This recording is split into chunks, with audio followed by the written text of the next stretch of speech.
Excuse me.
Told me I'd grow a garden just as he said.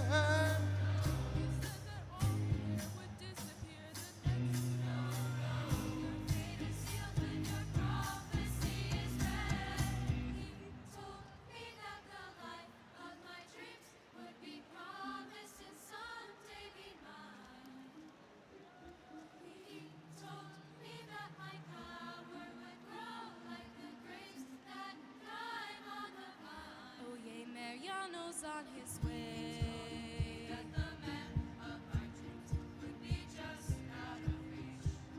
Each road to another. It's like I hear him. Hey sis, I want not a sound out of you. I can hear him now. Bruno. Yeah, about that Bruno. I really need to know about Bruno. Give me the truth and the whole to Bruno. Isabella, your boyfriend's here.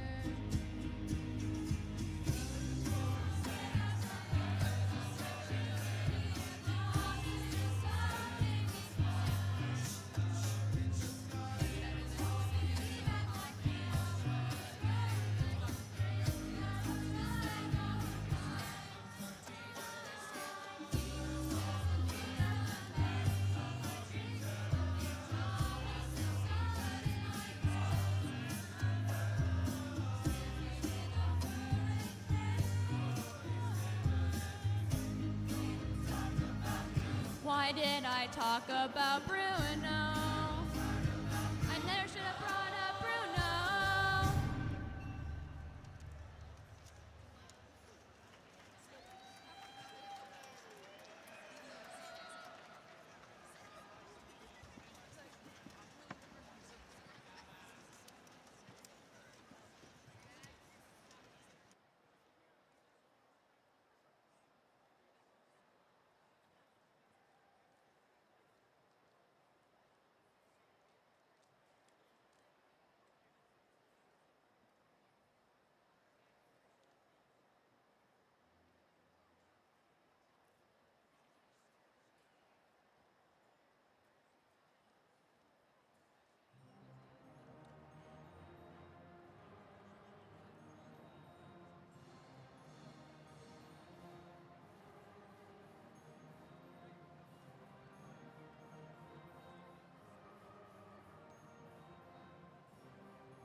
So this part, they start here, okay?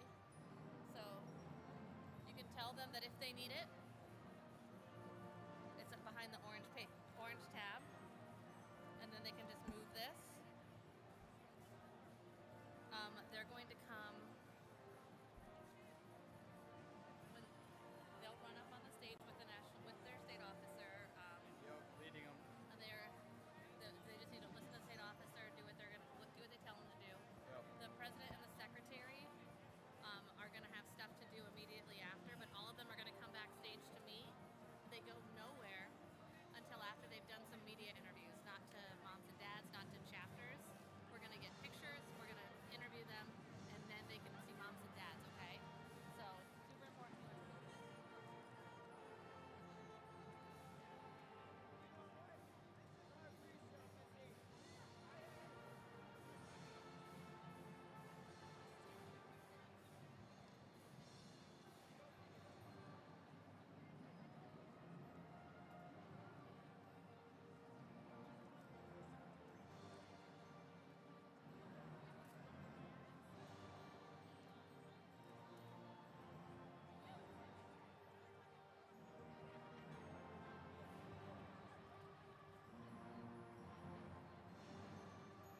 show. We are so excited as we are here at the final session of the convention. Now, before we get started, I want to remind you guys to stay tuned after the actual session where we'll have an exclusive interview with the brand new Minnesota FFA state officers. My name is Leif Arsvold. And I'm Savannah Honored, and what a privilege it is just to be here before session and just get a little taste about what it's like. All right, with us today, we'd like to introduce you to Miss Val. I get my clumsiness from her. So, Val Arsvold is our executive director of the Minnesota FFA Foundation. Val, what has it been like working for the foundation for 21 years now? You know, it's so rewarding when I think about the impact that donors have on the lives of young people. And today, as we look out at the 4,992 people, it's really exciting. But at the end of the day, it's about one. It's about the impact that we have on one student at a time. And so it has been a very rewarding experience. That's so awesome. And I know from experience, and for anyone who hasn't caught this, our last names are the same because this is my mom. I know that the thing you're holding in your hand is so important to you because you've thought of this idea 5 years ago. It's 4 years in the making in the legislature. Tell us a little bit about your project that you finally accomplished this year. Well, it's really a story about persistence and, you know, really letting your passion show. And so this is the Minnesota Agriculture license plate, and I was very proud to be part of the team that allowed it to happen. But it doesn't stop with me. There were legislators that were extremely important. There were community members who called and lobbied their legislators to help get this passed. And then students helped inspire the design, and it's available now, so we're excited. Well, I know just from having these conversations when this literally was just an idea, we weren't even working in legislation yet. It was all about, you know, you really took it as the weight on your shoulders. You really put the force forward. But what was really cool is you constantly, like you said, it was all about that one student. How can this funding go back to this one student? So thank you so much for the work you've done with that. I just think it's so cool. As Leif and I were state officers, I remember you working on this. And I remember you were working on this before that. And so when I first heard the news, it came in an email to me as an extension educator. I got it in an email, and I knew exactly who was behind the scenes. And so to know you and to know your heart for students and the way you invest in them and just the foundation as a whole is so impactful. So I know that you truly mean that. Like each student here can feel just the impact that the foundation really does. I want to ask, what inspires you to keep on doing this, and investing in these students every year? You know, I think that students really bring so much energy, passion, and you know, you turn on the news and it's not always that much fun, and then you look at students and you think, this is going to be better as a result. Aw, that's really special. I know you used to be an ag teacher, so I could just tell that you have that caring heart to continuously give and be intentional and meaningful. What would you say to be here right now, looking at everyone? How do you feel right now, and how do you feel like the foundation feels right now? You know, we're so proud of the role that we play here at convention. We are a significant financial supporter, but we're here in volunteer time and talent as well. And so our work to prepare for this event is a year-long activity. There are probably 200 to 250 donors that are involved in this event. And, you know, that's really exciting. And I just hope that everybody here and anybody watching really understands, like, you can get involved. It could be through this license plate. It could be through the Blue Jacket Bright Futures program. The plate, if I could just highlight a little bit about it, it has been a labor of love. So the plate has got a lot of symbolism, and it's benefiting not only FFA, which we know, but also 4-H, a very valuable partner to us. So the plate has a rising sun. So for those of us who are involved in FFA, we recognize that as the rising sun, a token of a new era in agriculture. It has some hands, and that's something that's a symbolic to both. Our Hands to Larger Service for 4-H and the Green Hand degree, which the FFA knows. We've got soil and a plant that represents life and growth and all of the things good about agriculture. The hands are of different sizes, the smaller hand representing the youth and the larger hands representing the adults that mentor through both organizations. The hands are of different skin tone, and that's really to represent that all have a place in agriculture. And then we tied it together with supporting agriculture for all. So when you invest in the license plate, it's a $20 contribution. 10 goes to the FFA, 10 to the 4-H. you are investing in everyone having access to agricultural programs. So what you're saying is if you have not ordered a license plate yet, I think everyone should, because it's truly investing in the youth of today, of tomorrow, and you can just see the passion on Val's face and her desire to continuously pour into others, which is really special. So thank you. So Val, we got time for one more question for you. As we look here, we see all these students and just members who are just so happy to be here. But as a foundation, obviously people can invest into this license plate, but we got a lot of parents and supporters and grandparents who want to invest in their students or the students to come. What advice do you have for them to get involved with the foundation to support these students? So last night we shared a pretty impressive number that since 2009, the foundation has invested in 3,500 FFA members through their own jacket, through the Blue Jacket Bright Futures program. I know both of you have been involved and supported that program. And taken advantage of. Right. That's a pretty important program to us, but overall contributions to the FFA Foundation ensure that students can be here. 40% of all of our students come from economically challenged homes. We want to make sure they still have access. So cool. And I know the things you've done, I mean, I always take credit. That's the reason why you moved to this position, because I was born. So I've seen the growth, I've seen the investment you take in these students. I know it's truly heartwarming. So thank you so much for being on the show, and I'm sure I'll see you at home. Thank you. Our next guest is going to be someone who we are going to see for one of the very last times, Miss Bailey, who's currently our state sentinel. Bailey, welcome to the show. I don't even know if you knew when you started convention day that you'd be here. No, I definitely did not, but I'm happy to be here. Perfect. All right, so it's day 3 convention. It's session 5. That jacket's about to come off. What are the emotions? What is it feeling like? What is the excitement you're feeling right now? So many emotions. I'm an emotional person the way it is. So being almost done with our year of service, committed to this organization is huge, and there's so much commitment we put into it, so much time, so much effort, all the road bumps, everything that we've gone through. So lots of emotion. I think all of us are excited to move on, but also I think there'll be lots of tears today. We hold FFA very dear to our hearts, so we're excited, but also it'll be sad. Well, seeing the investment you guys have done in these students just here at convention alone, it's evident why you would be sad. I mean, it's so, Savannah and I have felt this. It's a heartwarming experience to be able to invest so much in the students, and then you take out the jacket and that's it. So thank you for all you're doing so far, and this convention has truly been a success. Yes, and because I'm Sentinel biased, I'm going to have to ask you, what's your favorite part about being a Sentinel? I know that we are stationed by the door, and I took that as just that welcoming, that inclusive, that smiling face. But what does that mean to you? I just want to know.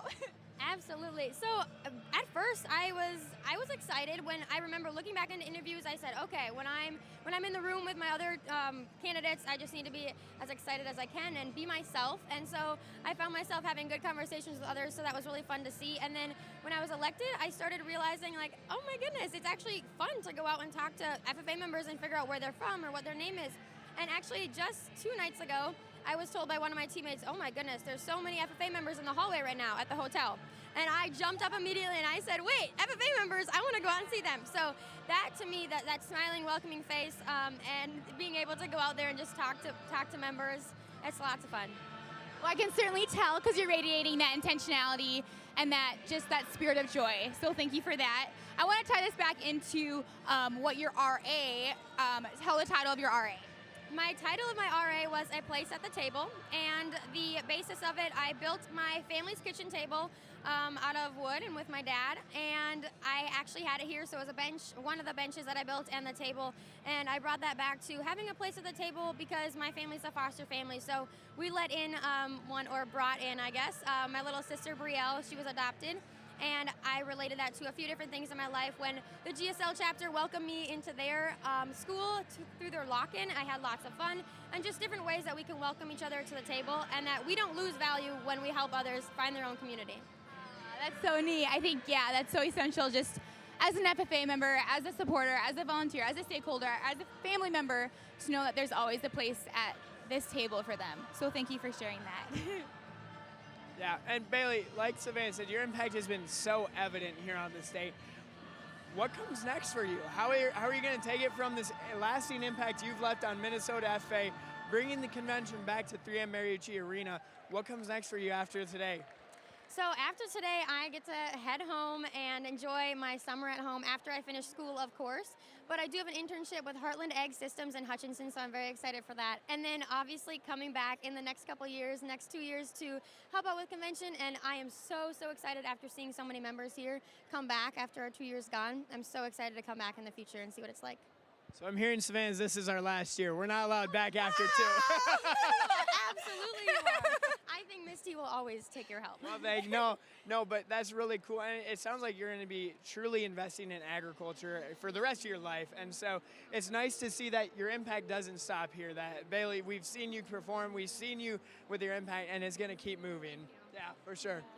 And just going back, it's so neat just knowing that the life skills that you learn here in FFA, they are not just going to stay here in this arena. We know that the life skills that all of these students are learning, that they can be able to take that outside and to invest and pour one more seed into many other people. And I think that's beautiful. So I asked a couple of your teammates this, and so I wanted to hear your input too. I know that for Leif and I, teamwork is essential. It's essential for everything, like for that camaraderie, that rapport, for that confidence booster.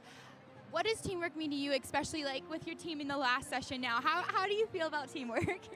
I feel in the same way in some ways, but very different in other ways. Like I've worked with teams before, so in that aspect it's the same. You're working with different people, but to this level, we have gotten to know each other so well, and that has had a huge impact on how we work together, just because we know how each other react to certain things and how each other talk and how we communicate. So that's really good to be able to communicate with each other and work through conflict. And I think teamwork, a huge thing, is being able to effectively work through the conflict that we've had through the years. So with any year, there's conflict, there's road bumps, so being able to effectively work through that is a good thing. We're so excited to see you guys work together as a team another time, once more, for your last session. So we're excited for that. Thank you so much. Bailey, thank you so much for your impact of here on Minnesota FFA, and thank you for joining our show today. Hey, we're so excited for this last session. Thank you, I am too. Thank you very much. Thank you. Our next guest will be coming from the session chair, Minnesota Soybean. We have Mr. Paul Freeman coming on today. All right. Well, Mr. Freeman, how are you doing today? I'm doing great. It's great to be here. How long has it been since you've been to Minnesota Convention in person? I had never made it to the actual convention. In 77, I was co-chair on the one of the noon feeds where we cooked up some chicken and whatnot for the troops for the convention, but I was on St. Paul campus back then. Well, okay, so hearing that, so you've never been to a convention, and you've been working with Minnesota Soybean, who is a longtime sponsor of Minnesota FFA Foundation, and are now the sponsor of this session. What is the impact that you guys are going for with that sponsorship? What do you hope to see with these students, and what do you want to invest in them? Well, at Minnesota Soybeans, we're really excited about all the new and different things coming along, different research we're doing on maintaining our markets and gaining our markets. And by coming to this convention, it's exciting to see the youth here, because that's our future. We get people informed about agriculture. You don't have to be on a farm to be involved with agriculture. Just the energy here and knowing that there's a bright future out there.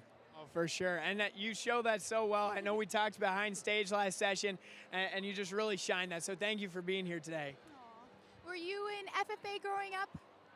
My town did not have FFA all the time. It was on and off, but I had an excellent mentor in the 4-H program. I had success there, and that was one of the reasons I went down to the St. Paul campus to continue those successes from that. So grow on your experiences here. At a little win here, win there, it will propel you to good things. I think it's so encouraging knowing that there are so many positive adult figures here in the arena right now. Shout out to all the ag teachers and the mentors out there that are continuously investing in the lives of the students, just like you had someone invest in you and how you are doing it now for many other people. And so, yeah, thank you so much for that. You shared a little bit just like how, like, what excites you about it. Now, how do you feel right now seeing all of these blue jackets, knowing that you are helping support this? It's awesome. We look for any opportunity we can to support the FFA program, because like I said, we know that's our future. Rural America, urban, it's all coming together, a good cause, feeding the world. That's awesome. That's special. Thank you. Yeah. So, Mr. Freeman, as you're here for your first convention, what involvement do you and Minnesota Soybean hope to have in the future with FFA? We're definitely going to continue on supporting the awards and recognizing the wins out here. We love that. We love that so much. And for you personally, how do you hope to stay involved with FFA? Just look at opportunities on my county board to support it and whatnot, and encourage the youth to be involved in that. I always say that I want to go to a meeting, and sitting in the back and not speaking up is not being involved. It's not showing up. Decisions will be made by those that show up. And people are showing up here today, and a lot of good decisions will be coming from this. That's awesome. And it's true. I feel like we could not be here today if it weren't for you and Minnesota Soybean and all of our wonderful sponsors of the foundation. And so how does it feel to have that lasting impact, and what are your hopes and goals for the FFA? If you had to give advice to the students out there, what would you say? It's a big world out there. Keep an open mind. I've had Asian buyers on my farm. Important to build that relationship with people I'm selling product to, and it's know your competitive advantage. Transportation is a U.S. competitive advantage. Leverage that. I'll put a plug in. We're recognizing all the good souls in our community. I'm having fun with that pun, so watch for that promotion coming. Well, hey, I mean, that impact is happening, and it's for real, and that's such a good advice to have. And then it's hard. We have so much energy going on this convention. It's almost hard to stay right here, but yeah. This is great. It's a great thing. It's in a sports arena because the energy is at that level. Hey, we're in a hockey rink right now, so I'm just waiting for a body slam or something to happen. We got a carpet fold right here, and 3 people have already fallen over, so I guess we're getting there. We're working that one good. So if there was a industry or a business wondering if they should support FFA, what would you do to encourage that? They need to look at the depth of the program.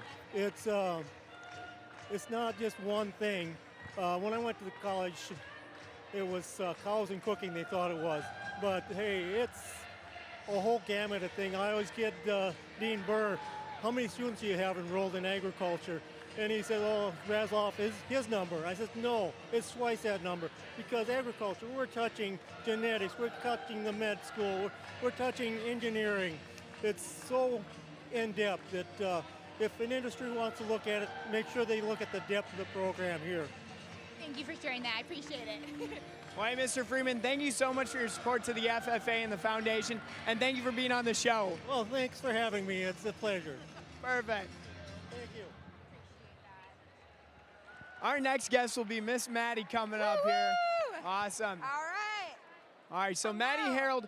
Maddie, you've been working as an ambassador for convention this entire time. You've been working with sponsors, really telling your story, and you spoke at the honors reception. Is that correct? It is, yes. Wow. So tell us a little bit about what you've been doing as an ambassador. So we were trained on Friday evening. They taught us about conversation and communicating with people.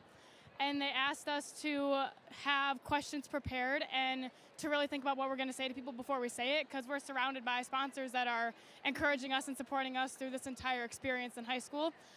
So mostly we've just been kind of wandering and floating around and talking to different sponsors and meeting new members and just meeting a whole bunch of different people, which has been really, really cool. Well, hey, you really shared your story yesterday. We hope to get a little bit of it on today. And it just sounds like it's a wonderful program to be part of. It is, yeah, for sure. Good deal. Aw. What is one of your absolute favorite parts of this convention? Probably the sessions, for sure. I really enjoyed the sessions. I have a couple friends who are here that I've gotten to meet up with that I haven't seen in a while, so that's been really cool. That's so special, and I like how you brought up the friends, and then earlier you brought up connections, because there's so much importance behind networking. Have you networked like this before this ambassador position, or what is that? Were you able to have built up connections before you were here? Yeah, so I got into FFA through my brother. And yeah, so when I joined, I was instantly known for kind of my last name and my older sibling. So I gained a lot of connections that people knew who I was, and I knew that I was being watched. So I had to kind of perform and like do well and represent my family and my brother well. So, yeah. That's really special. Are you a part of any CDE or LEE here? Yeah. So I judge poultry evaluation. I started a new team this year, so we didn't qualify for state this year, which is why I got involved in ambassador, so I had something to do. But I did parliamentary procedure as well last year and the year before that, and then I did poultry with my brother for a few years in a row. So, yeah. That's super special. So as FFA as a whole, I asked you about session or about convention, what you value the most. What do you feel like are life takeaways from FFA as a whole? I think for me, I come from the city, so I'm not a farm kid, and that was actually what I spoke a lot about when I was giving my speech at the reception a couple days ago. And I think for me, it's just the idea of like taking chances. You don't need to be a farm kid. There's no harm in being the city kid in FFA, and just kind of putting yourself out there and seeing what there is, because FFA is not just for farm kids, and there's something to offer for everybody, which is super cool. And then look at you, you're starting your own team and you're judging poultry and you're an ambassador. That's super encouraging. Thank you for sharing that. And Maddie, you may have said it, but what year are you in school? I'm a junior. You're a junior. Well, you're Wow. extremely well versed for a junior. What are some of the skills that you're most proud of to be taken from FFA and what you hope to use in the future? I think just the idea of leadership and encouragement has been a big one for me, because when I joined, I was a freshman, so I was underclass. I didn't really want to say anything. No, I didn't think anyone wanted to really listen to anything I had to say because I was new and I didn't know what I was doing. But I think the idea of just pushing kids to join and encouraging, and it's built up kind of my energy level, and just kind of always being the one that says, hey, you should try this, see what you can do here, and there's something for everybody. So I really try to push that and get kids to participate and try new things. So. Well, hey, I'm sure you're doing good. I know Stewartville quite well. I'm just around the neighborhood from Plainview, and so I've known your chapter for quite some time. What are some things you're most proud of Stewartville from doing here? I think probably our seniors. So 2 of our seniors got their state degree last night, and that was really cool. They were the only 2 or there were 3 or 4 that came with us, and 2 of them received a state degree. So that was really cool to watch, and it's really cool to watch them head off into their next steps, because that'll be me next year. So that's really cool to learn from them and watch our seniors grow and head off into their next steps of life. So. Well, that's so awesome. And now we got a lot of students who maybe aren't able to be here, even though it seems like everyone in the state of Minnesota is here. What advice do you have for students to take advantage of every opportunity, whether that's the ambassador program, whether it's a career development event? What are your goals? I think for me, my goals are to just keep growing as a leader, and post high school, just kind of take my leadership skills with me into whatever career I end up in, and just kind of remember that everything I learned in FFA is going to help me in my future, and to just keep reminding kids of that, is that what you learn now is going to help you so much as you grow. For sure. Are you going to take this ambassador program back to your school to start working with students there?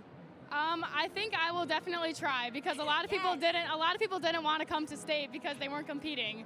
And that was my thing right away. I said, well, I'm not competing, I shouldn't go. And then I got this opportunity, so I think it'll be good, and I think kids will enjoy it, because it was a really cool experience. Oh, definitely. And I mean, if you've never been here before, it is an experience that is hard to explain. I know that for sure. Yeah. All right, so as we look out in the crowd, I'm seeing lots of students, I'm seeing lots of ag advisors and mentors. Do you have any mentor or ag teacher that you'd like to give a shout out to? Yeah, so my advisor, Miss Schnell, is up here somewhere. I'm not sure where she is, but she worked with both me and my brother, so she knows us pretty well. And she's done a really good job at helping me grow as a leader in my chapter, and to help me grow in just gaining leadership skills and encouragement, and just helping younger kids be encouraged to join and be a part of something that affects so many people around the country, and I think that's really cool. So That is really cool. Do you have any life aspirations of what you want to be, or who do you want to become? Taking any of this leadership with you. Yeah, so the skills that I've learned here, I would really like to take into a nursing career. I plan on being a nursing major somewhere near where I live. Maybe Winona is one I've looked into. So everything that I've learned here, I feel that I can definitely take with me, even if I'm not going into an agricultural field, and just take that compassion and encouragement into some kind of nursing career. That is so special, and I think that's something that we can really hone on here too, is that we're not just, it was on the basis of agriculture, but like now you can be involved with so many things, and as long as it's prepping you to become a better version of yourself, that is a win. So whether that's in agriculture, whether that's investing in people outside of agriculture in the nursing career, that's awesome. I'm proud of you. Well, Maddie, thank you so much for being here. Thank you for your work with the Ambassador Program, and just enjoy the rest of the convention. Oh, thank you. So as we're here at the final session of State Convention, emotions are high, energy levels are high. We have the band and choir. Half the time I couldn't even hear what Savannah was saying. But we just want to remind you guys, stay tuned for the session. We're going to get so many different things. We're going to get results for our career development events and leadership development events. We're going to recognize some of the most important people in Minnesota FFA, and we are going to elect our brand new officer team. Yes. Savannah, is there anything else we need to remind these guys of? An RA as well. Emily's gonna have her RA. I don't know if you said that. Nope. Yeah, so that's super exciting. And just just the hype. Like it's so many people are here. It's so special, and I just think convention as a really an opportunity for recognition and to show appreciation of all these students, the volunteers, the stakeholders, of their hard work and their passion. So I'm just so excited to be able to wrap this up in a confident way of celebration. And yeah, and like Savannah said, it is just to celebrate this family that we have here. And a reminder, stay tuned after the session to watch a exclusive interview with the brand new 2022-2023 Minnesota FFA State Officer team, where Savannah and I will be up on stage talking. So tune in. Thank you guys for watching this pre-show, and have a good one.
FFA members and guests, if you're not already standing, would you rise and help us celebrate the national anthem performed by our FFA band?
Thank you, and let's hear it for our FFA band and choir and their directors.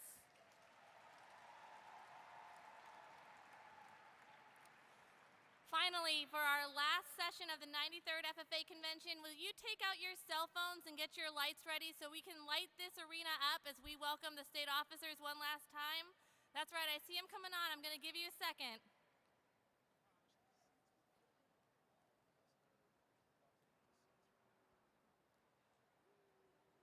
All right, let's keep those lights up, and we will welcome our state officer team and kick this session off.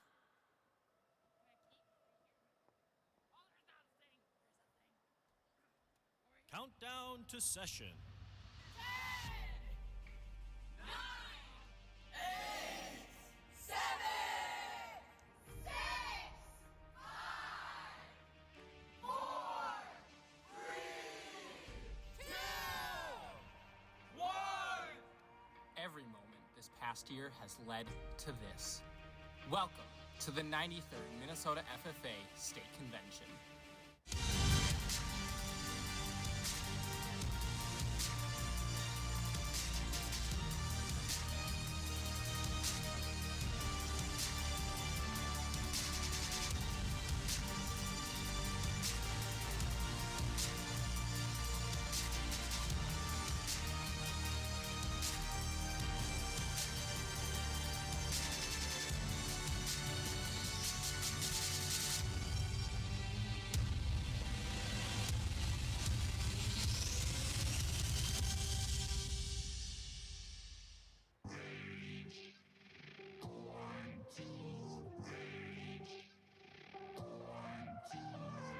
FFA members and guests, make some noise and get on your feet for your 2021-2022 Minnesota FFA State Officer Team.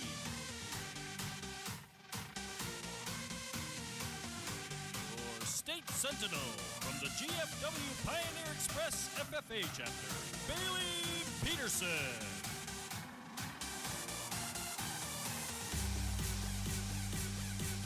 State reporter from Triton FFA, Anna Ridenauer. USA, you were born to reign, so come on! Your state treasurer from the Rockford FFA chapter, Kyle Thomas.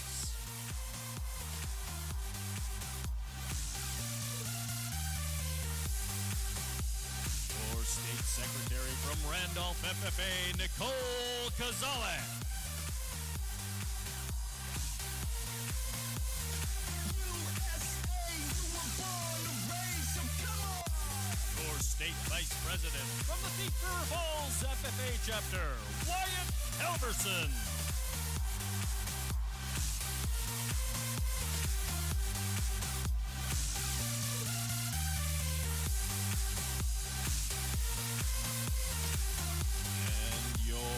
Minnesota FFA State President from the Martin County West FFA chapter, Emily Matejka.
The convention hall will come to order.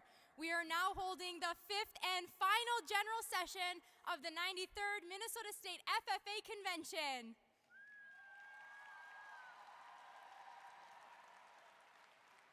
Vice President Halverson, are all officers at their stations? I shall call the roll of officers, determine if they are at their stations, and report back to you, President Matejka. Sentinel Peterson. Station by the door. Your duties there? Through this door pass many friends of the FFA.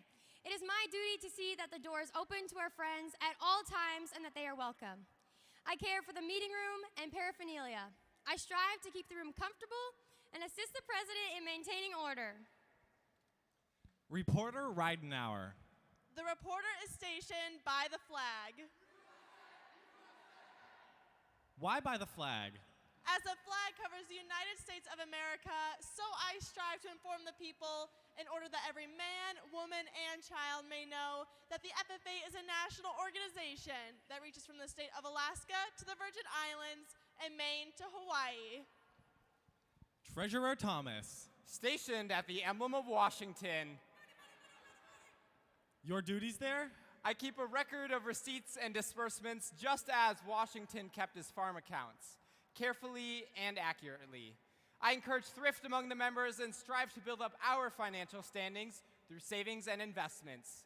George Washington was better able to serve his country because he was financially independent. Secretary Kozalik. Stationed by the ear of corn. Your duties there? I keep an accurate record of all meetings and correspond with other secretaries wherever corn is grown and FFA members meet. Advisor Sheehan. Here by the owl. Why stationed by the owl? The owl is a time-honored emblem of knowledge and wisdom. Being older than the rest of you, I'm asked to advise you from time to time as the need arises. I hope that my advice will always be based upon true knowledge and ripened with wisdom. Vice President Halverson, why do you keep a plow at your station?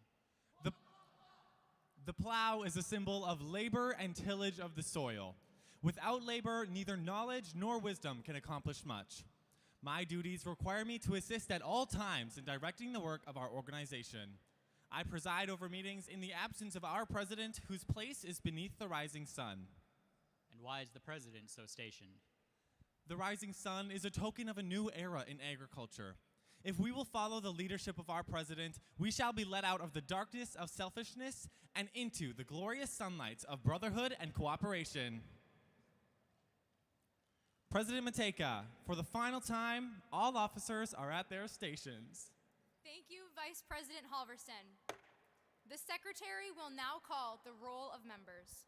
There are 4,712 members and guests present, Madam President. Thank you. FFA members, why are we here?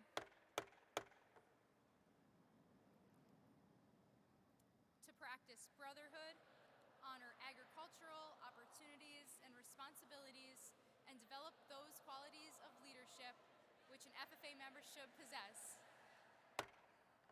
May we accomplish our purposes. I now declare this the 5th and final general session of the 93rd Minnesota State FFA Convention, duly open to the transaction of business or attention to any matters which may properly be presented.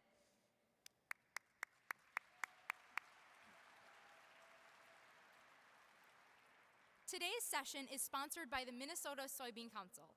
Soybeans are especially close to my heart as my family grows them on our farm in south-central Minnesota, and I have driven past a lot of soybeans on my travels throughout this year.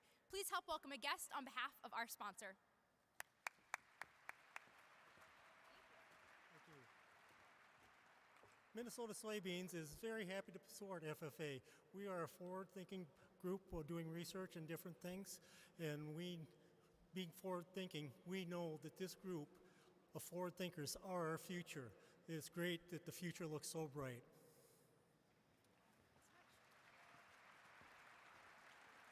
Help me show appreciation once more to the Minnesota Soybean Council and all sponsors who have helped make convention possible.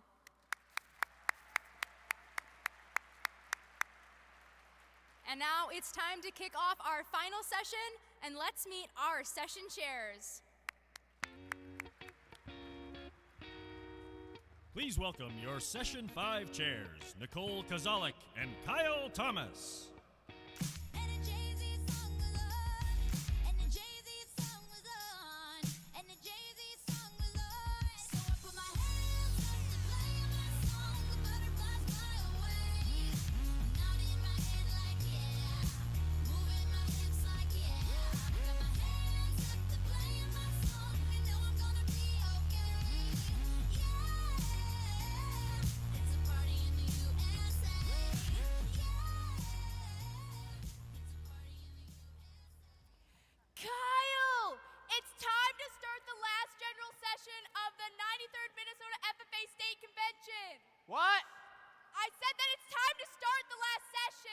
like to drop off a confession?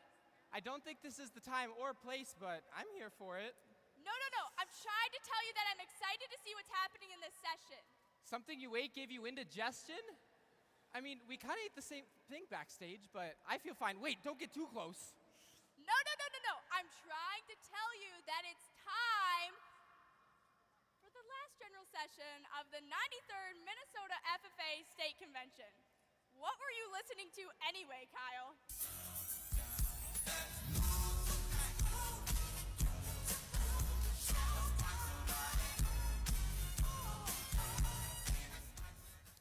Oh, you picked a good one to listen to. Now, what were you listening to, Nicole?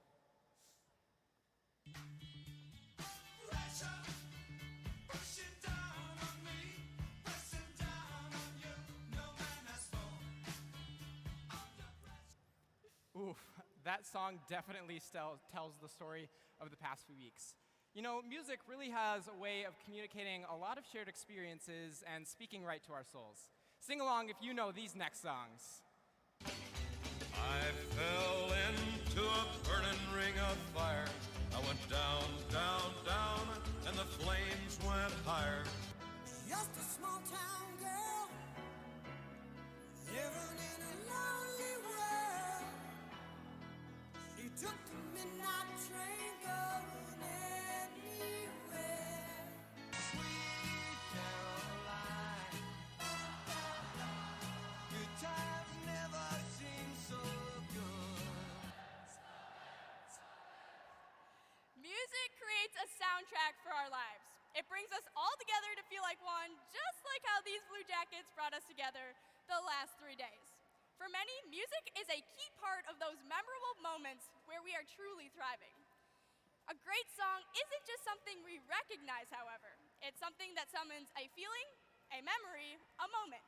In an instant, watch this.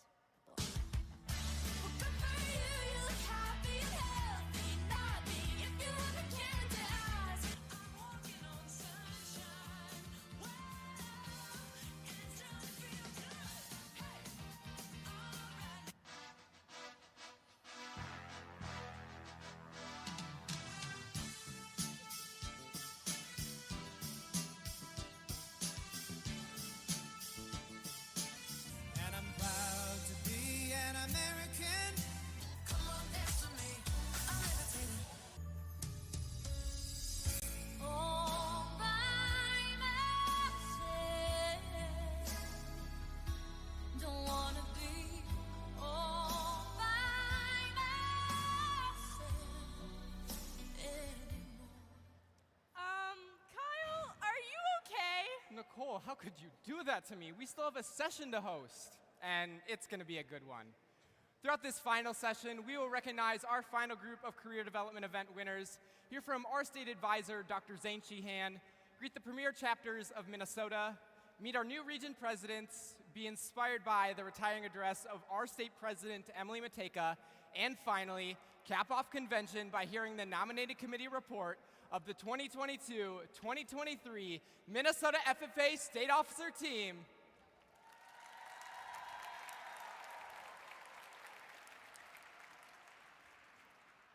Exactly. We all have an opportunity to thrive throughout this session.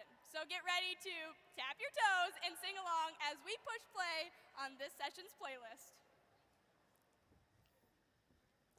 Before we get started on this session's playlist, if you are a James Tracy recipient, please head backstage now for recognition. Now, anytime that I was on the road this past year and got control of the aux, which admittedly was a lot, I made sure that everything was DJ'd to excellence. We've got everything from pop music to some good old country to classics like this.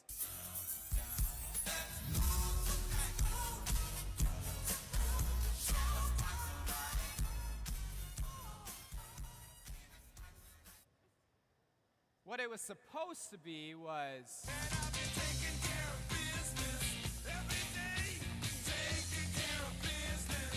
There we go. Our first group to take to the stage this afternoon are learning how to take care of business through their Agribusiness supervised agricultural experiences. Winners in each proficiency will advance to the national level where they will compete with the top SEs from across the nation. Let's help welcome our Agribusiness SAE Award winners to the stage.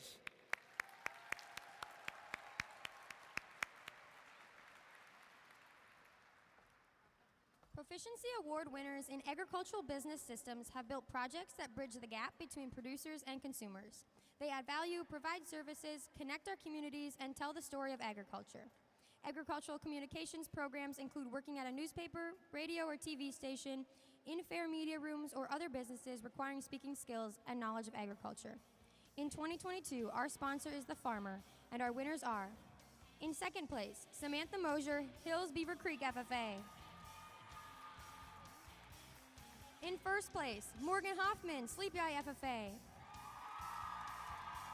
Morgan communicates the story of agriculture through various communication methods and confidently uses skills and platforms to navigate trends. She plans events, manages social media, and works with radio. Her work has promoted FFA, agriculture, and her local program. Way to go, Morgan.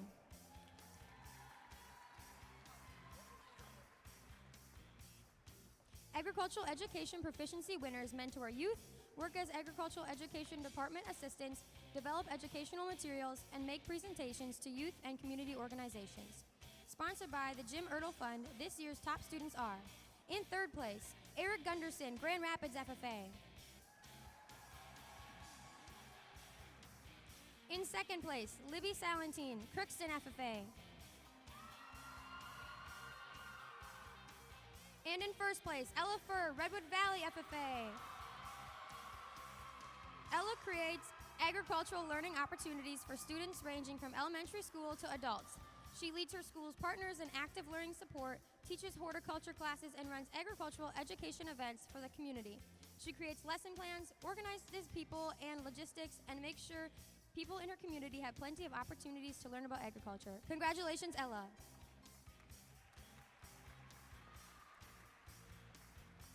Agricultural processing converts a raw product into something that's often more consumable and often more delicious. From maple syrup production to processing milk or honey, or even making compost or producing pet food, these students are adding value. 2022's state winners are sponsored by the CHS Foundation and include: in third place, Caitlin Rupert from Tracy Area FFA. In second place, Dylan Heiderscheit, Medford FFA. And in first place, Lydia Waldersam, Edgerton FFA. Lydia works at V&M Meat Locker in Lyota, Minnesota, where she is responsible for sanitation, wrapping and packaging products, maintaining inventory, sales, and customer service. She works 4 days a week in the summer and is on call before and after school during the school year. Often, she is the first to arrive and is responsible for preparing the store to open. Her efforts provide ready-to-use products directly into the hands of consumers in her community, and she helps assure their food is safe, high quality, and delivered in a positive manner. Great work, Lydia.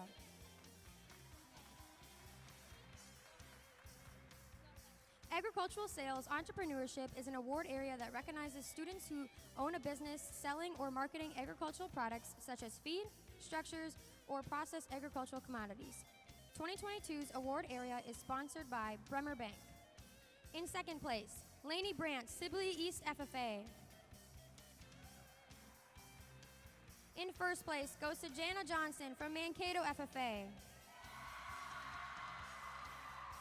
Jana worked at Pet Expo and noticed there wasn't good quality, affordable treats that were beneficial to dog health. So she decided to create a business she has now named Bubbly Barks.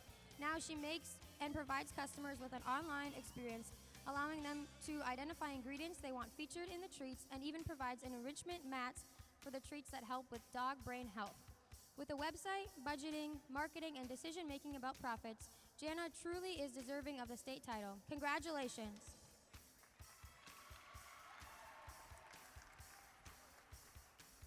Working for an agricultural business whose primary activity is sales is what qualifies a student for a Proficiency Award in Agricultural Sales Placement.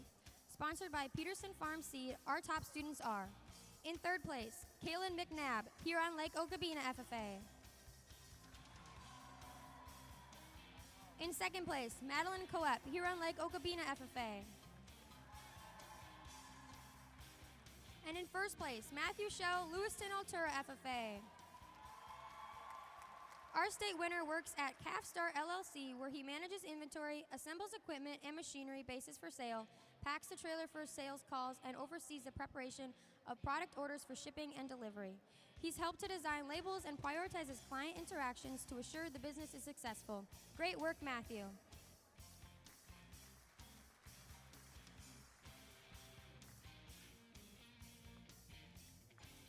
Rosen's Diversified sponsors the Agricultural Sales Proficiency Award area in order to recognize students who provide services to other agricultural businesses or customers. The 2022 finalists are, in third place, Grace Wayala, Holding Ford FFA. In second place, Jacob Walsh, Kirkhoven Murdoch, Sunberg FFA. And in first place, Cole Wenner from Maple River FFA. Cole works for Empire Pipe Services, a company that focuses on maintaining sewer systems, storm systems, and field tile. He is responsible for assembling and using equipment, operating within confined spaces, and using advanced software to use and inspect certain equipment. He is knowledgeable, experienced, and confident, and has made a point of earning multiple certifications so he can do more as a part of the team at Empire Pipe Services. Congratulations, Cole.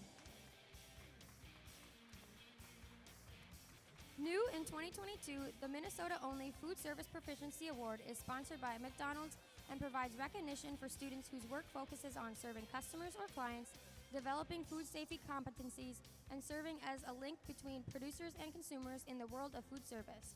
Top Minnesota students are, in third place, Olivia Henderson, Silver Bay FFA. In second place, Eric Gunderson, Grand Rapids FFA. In first place, Caitlin Matthews, Eden Valley Watkins FFA. Caitlin operates her business, Sweet Evolutions, a baked good enterprise that sells products at the community farmers market. She applies concepts of food safety and sanitation and has gotten her cottage law license to be able to sell her products to the public. What began as a hobby has now become something that she is serious about and is proud to have developed a solid product and customer base. Great work, Caitlin.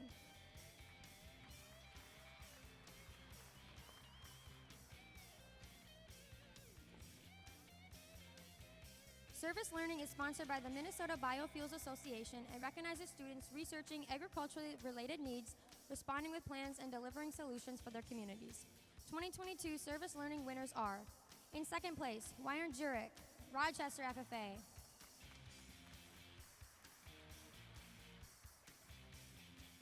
And in first place, Eric Gunderson, Grand Rapids FFA. Eric took a passion for his community and turned it into a legacy of service, with projects ranging from teaching others about water or forest land management to his most recent self-driven project to better serve children in the foster care system. Eric sees a need that has been taking action to resolve them since 2017. He raises awareness, performs service, and raises funds to make his solutions possible. Congratulations, Eric, and each of the winners in the agricultural business career pathway.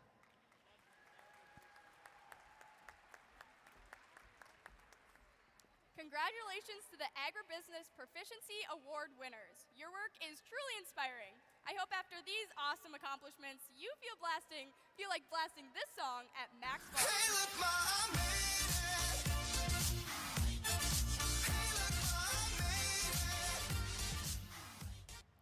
Now, our first group of career development event finalists could probably relate more to this tune.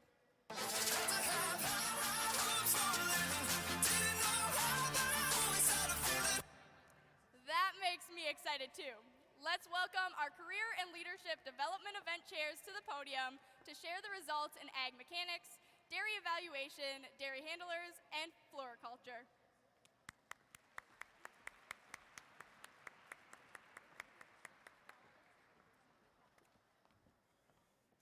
Good afternoon and welcome to the Minnesota FFA Career and Leadership Development Event Awards. We will announce the event winners in groups of 5 areas at a time. To share in your accomplishments and extend their congratulations, many of the sponsors have sent a representative, and we ask that our sponsors be prepared to come on stage with your award groups. The team and individuals are asked to report to their assigned seats and will be brought backstage. Convention could not be conducted without the help of a very special group of individuals. Mr. Dennis Bjorklund, Minnesota FFA CDE Development, Mr. Tracy Nelson, Dassel Cokato High School, MAAE CDE Committee Chair, and Ms. Val Arsvald, Executive Director, and Lara Derber, Chair of the Minnesota FFA Foundation. Today's champion plaques for the teams advancing to the National FFA competition are sponsored by special project sponsors of the National FFA Foundation.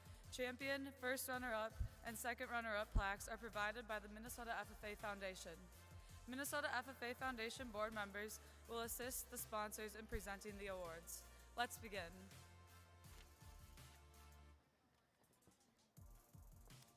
Minnesota John Deere dealers sponsor the Agricultural Technology and Mechanical Systems CDE.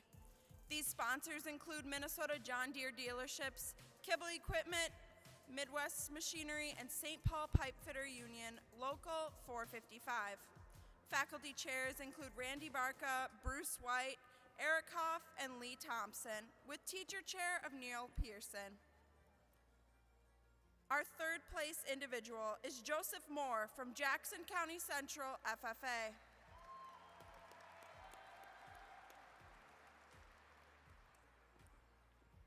Our second place individual is Daniel Stube from Jackson County Central FFA.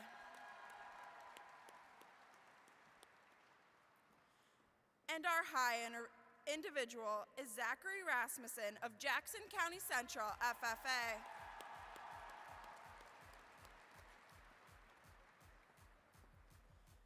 Moving on to our team category, the fifth place team is Holdingford FFA.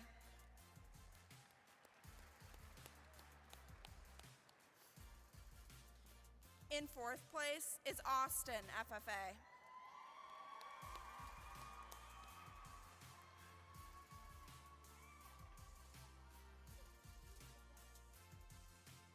In third place is Albany FFA.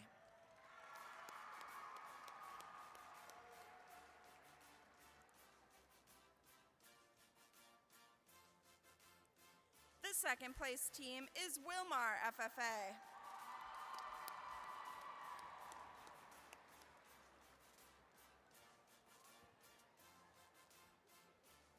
And winning the Ag Mechanics competition is Jackson County Central FFA.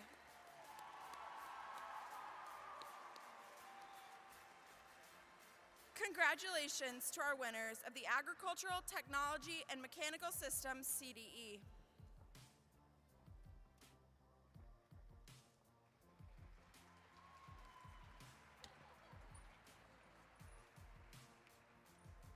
The Dairy Cattle Evaluation CDE is chaired by faculty Tony Sikora and teacher chair Steve Hendricks.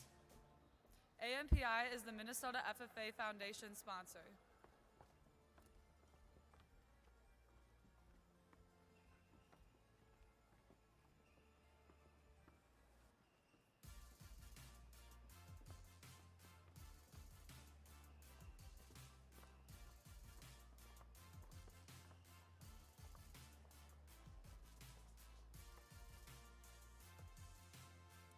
The third place individual is Ashlyn Miklas from Zumbrota, Mazeppa.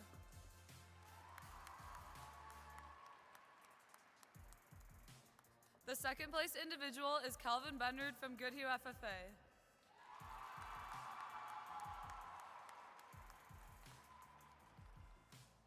And our high individual is Natalie Clemenson from Zumbrota, Mazeppa FFA.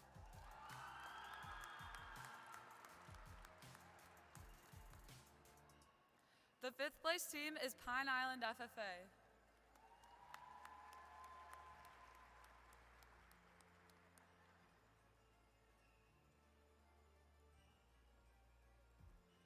The fourth place team is St. Charles FFA.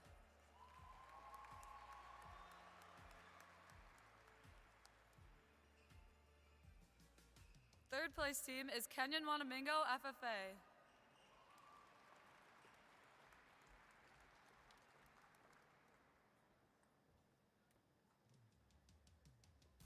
The second place team is Tri-City United FFA.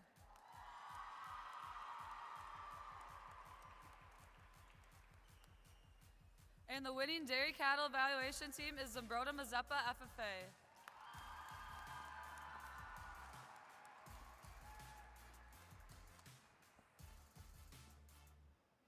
Congratulations to all the dairy cattle evaluation winners.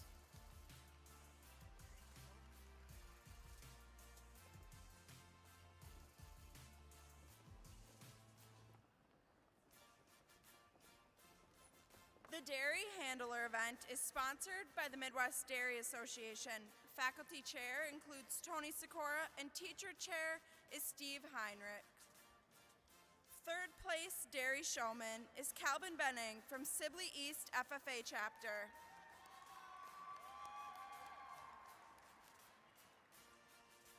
Second place dairy showman is Jaden White from the Waseka FFA chapter.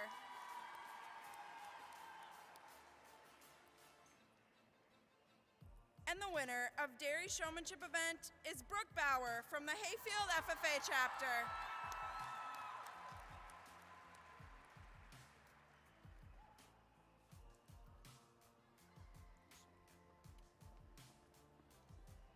The Floriculture CDE is sponsored by Bachman's. The faculty chair is Jeff Lindman, and the teacher chair is Julie Mellum.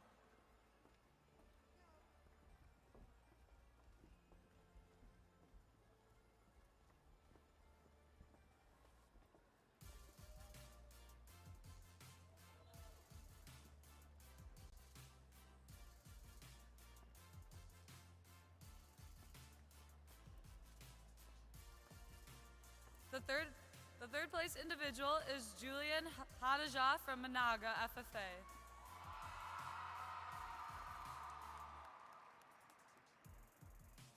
The second place individual is Natalie Wenner from Maple River FFA.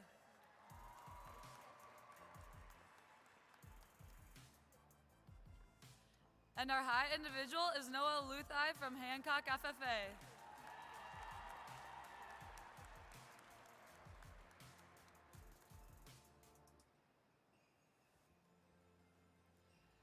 The fifth place team is Hancock FFA.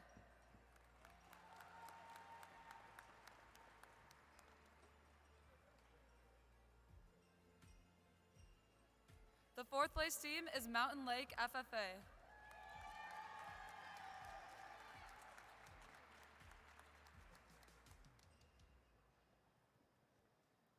The third place team is Wilmer FFA.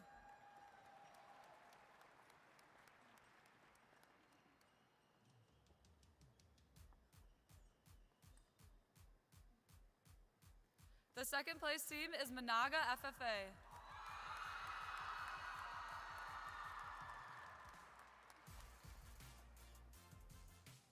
And the winning floriculture team is Maple River FFA.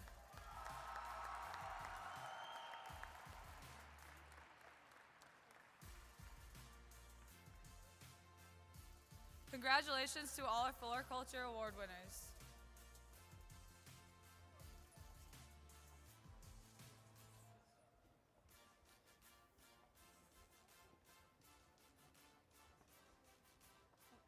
Forestry.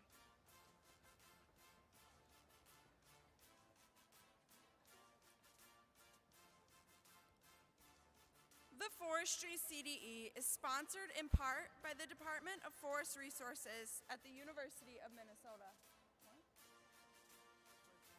We'll do forestry a little bit later. Perfect. Congratulations to all of our CDE winners.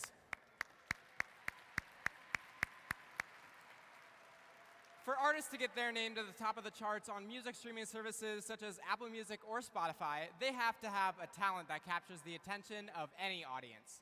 And our next individual is hoping to do the same with a talent of their own. Please help welcome to the stage our FFA talent.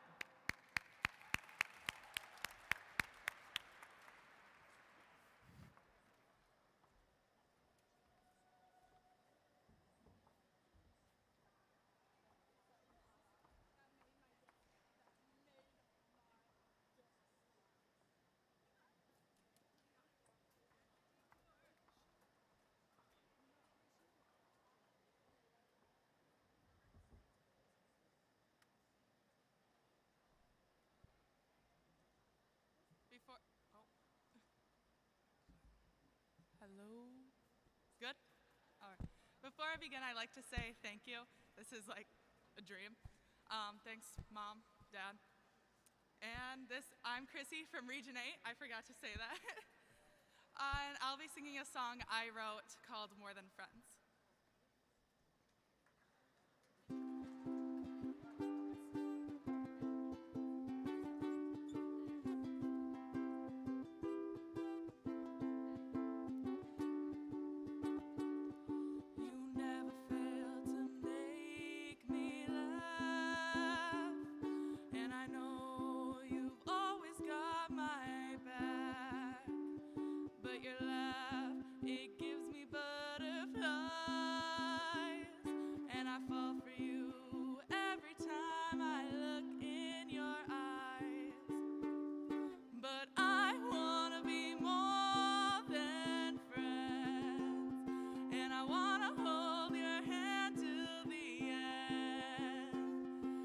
Tell you this straight to your face, but I'm scared it may be too late.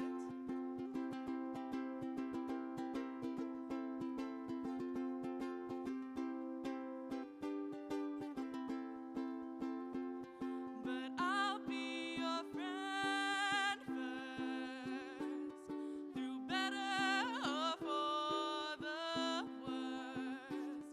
So let the bad rain down, 'cause I'll always be around. But still, I wanna be more than friends, and I wanna hold your hand till the end. And I tell you this straight to your face, but I'm scared it may be too late.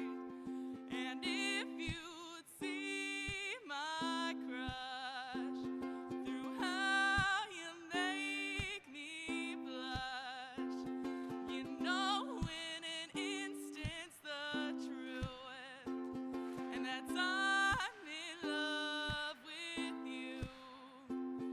So I wanna be more than friends, and I wanna hold your hand till the end. And I tell you this straight to your face, but I'm scared it may be too late. So don't let it be too late for me to walk up and say that I wanna be more than friends, and I wanna hold your hand till the end. And I tell you this straight to your face, but I'm scared that it's too late.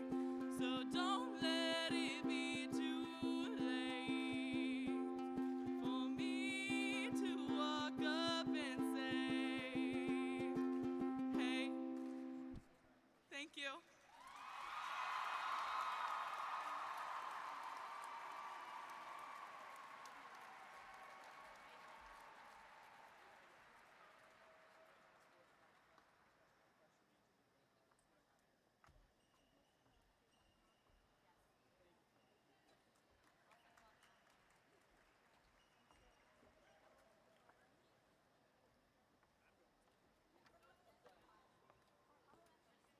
That was awesome. Thanks, Chrissy.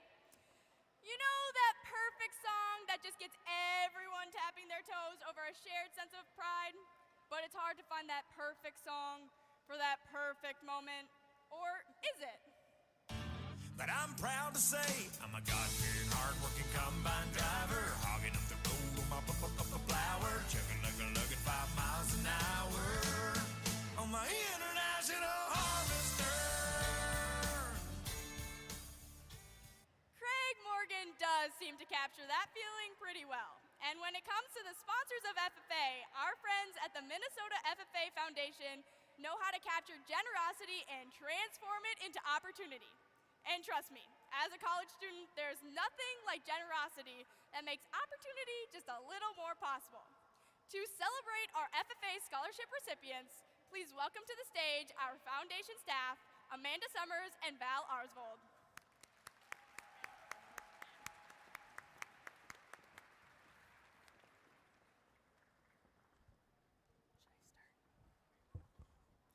The Minnesota FFA Foundation is pleased to offer the James W. Tracy program for the 7th year. James W. Tracy was a Northfield area farmer. During his childhood, he was active in 4-H and FFA. He loved helping young people and wanted them to succeed in agriculture and in rural America. He had a deep love for the land and for farming.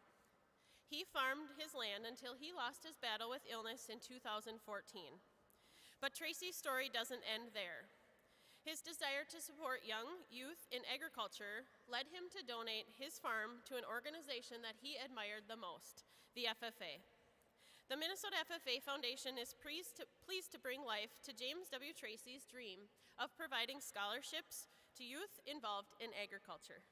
Generations of young people will benefit from this donation as the funds will be used with his intentions to support youth agriculture scholarships. In order to apply for the scholarships, you must meet 3 criteria.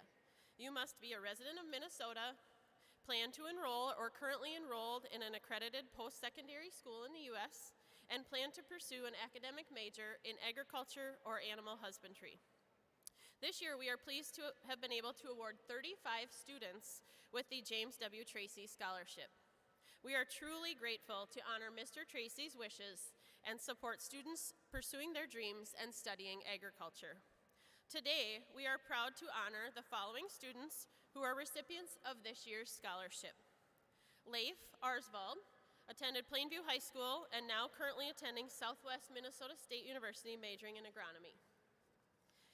Anna Early, who attended Litchfield High School and now attends the University of Wisconsin, River Falls.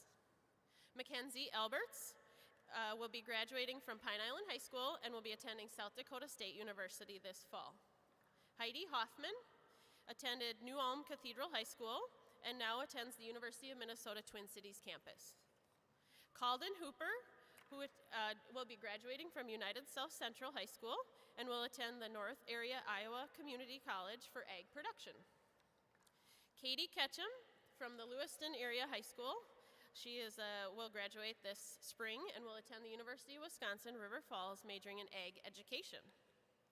Mitchell Kleberger will be graduating from Buffalo Lake Hector Stewart High School and will attend South Dakota State University to major in agronomy. Adrian Lipinski was a graduate of Eden Valley Watkins High School and currently attends South Dakota State University for agriculture communications. Bryn Lazinski will graduate from McRae High School and will attend South Dakota State University this fall, majoring in ag communications. Emily Matejka graduated from Martin County West High School and is attending South Dakota State University currently, majoring in ag communications. Miss Bailey Peterson, a graduate of Gibbon Fairfax Winthrop High School, and now attends the University of Minnesota and majoring in ag communications and marketing.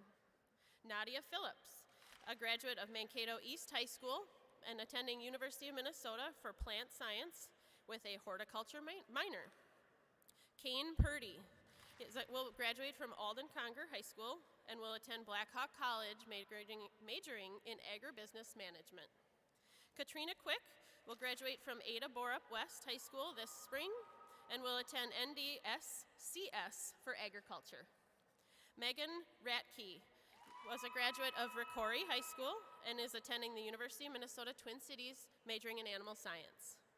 Miss Anna Ridenauer was a graduate of Triton High School and is currently attending the University of Minnesota Twin Cities majoring in animal science pre-vet track. Nick Rossman from Byron High School will graduate this spring and attend the University of Nebraska-Lincoln or Iowa State for ag business. Alexis Schreier will graduate from Brainerd High School and will attend Casper College in Wyoming in the Equine Assisted Therapy course. Justin Tomford has graduated from Goodhue High School and is attending the University of Minnesota Twin Cities majoring in ag business and animal science. Megan Toll will graduate from Canby High School and will attend South Dakota State University in ag communications. Cade Wassman will graduate from Mountain Lake High School and will attend South Dakota State University in Ag Business. Jaden Weinkoff will graduate from Edgerton High School and will attend SDSU for Animal Science. Hannah Wetzel will graduate this spring from Faribault High School and will attend Iowa State University for Ag Business and Accounting. Mesa Wibben will graduate from Stewartville High School and will be attending South Dakota State University in Ag Business. And Miss Hannah Wilhelm will graduate from Plainview High School and will attend South Dakota State University majoring in Animal Science. Mr. Ryan Van Pelt will graduate from Austin High School and will attend South Dakota State University. So let's congratulate these talented young people who we're proud to recognize and look forward to how they carry out the wishes of Mr. James W. Tracy. We encourage you to apply for this scholarship in the future if you plan to pursue a career in agriculture, and applications go live November 1st. The Minnesota FFA Foundation is so proud to support scholarships in many ways to our students, including this program, the Blue Jackets Bright Futures program, as well as scholarships to our state officers when they complete their year of service. So congratulations.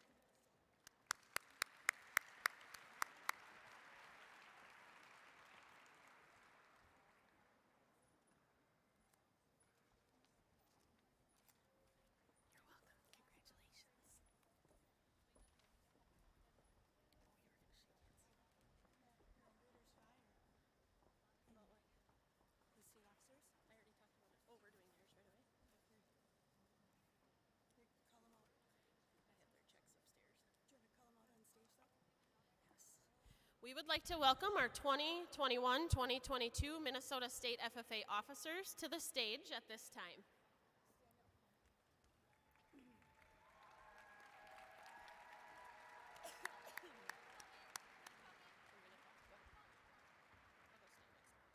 It is a rich tradition for the Minnesota FFA Foundation to provide scholarships in addition to the James Tracy Scholarship. So for years, the state officer team has received a scholarship in recognition and celebration for a job well done. So on behalf of the Minnesota FFA Foundation, please share our appreciations. They will be receiving a scholarship from the Minnesota FFA Foundation.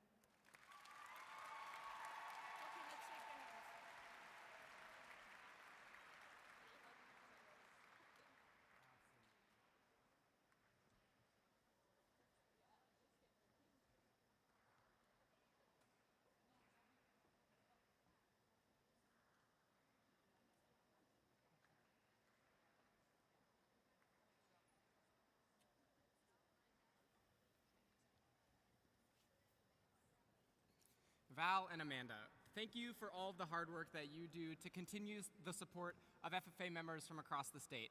FFA members and guests, let's give a huge round of applause to our FFA Foundation and all of our scholarship recipients.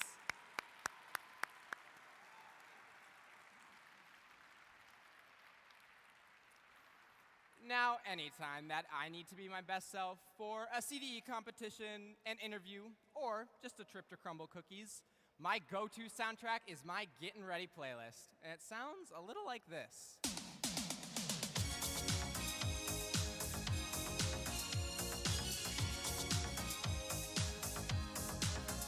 Never gonna give you up, never gonna let you down, never gonna run around and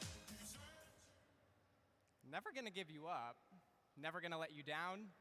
To me, when I hear the lyrics of my go-to jam, I think of our FFA advisors. And one advisor in particular is someone who has helped us show up as our best selves all year long, and it's a privilege to introduce him for our Advisors Challenge. Please help welcome to the stage our state advisor, Dr. Zane Sheehan.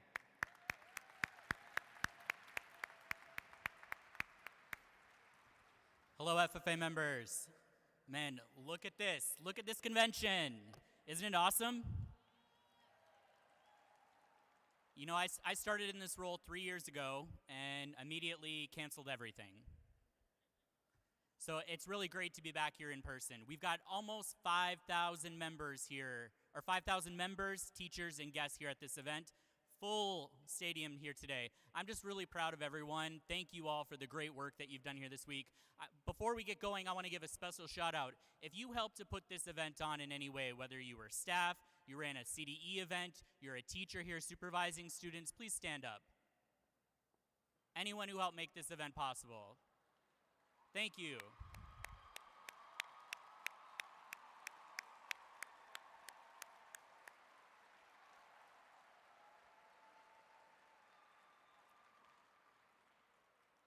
So my name is Zane Sheehan. I took over in this role 3 years ago, but we haven't got to see each other face to face very much, and I realize you all might not know who I am. And I know that's true. I'm going to tell you a quick story that proved it to be true, and I hope the students in the room for it. So I'm picking up lunch for students for a meeting. We ordered pizza because the subs never showed up, and as I'm carrying the pizzas in, I hear an FFA member walk by and go, "Man, why is that Domino's guy wearing a suit?" So you all probably don't know who I am yet, and that's okay. I'm going to tell you a little bit about my journey. I'm going to challenge you a little bit for where we're going to go forward. So I spent 3 years in Texas working on my doctorate. I was teaching classes for teacher educators. Before that, I was in California helping run their association. So they have 50 ninth grader events every single year. So that was a lot of smelly freshmen getting excited about Ag Ed. But I'm from Minnesota. I taught in Region 8, Red Wing, Minnesota. Before that, I was doing my student teaching in Region 4, Forest Lake. Where are you at, Forest Lake? There you go. And I'm originally from Region 5, Kimball FFA. Where's Kimball at? So it was really cool for me to hear Laura Klein give opening ceremonies the other day because she helped to inspire me to take the steps into Ag Ed. So lots of experiences in Ag Ed, but I'm really excited to have come home and work as your state advisor.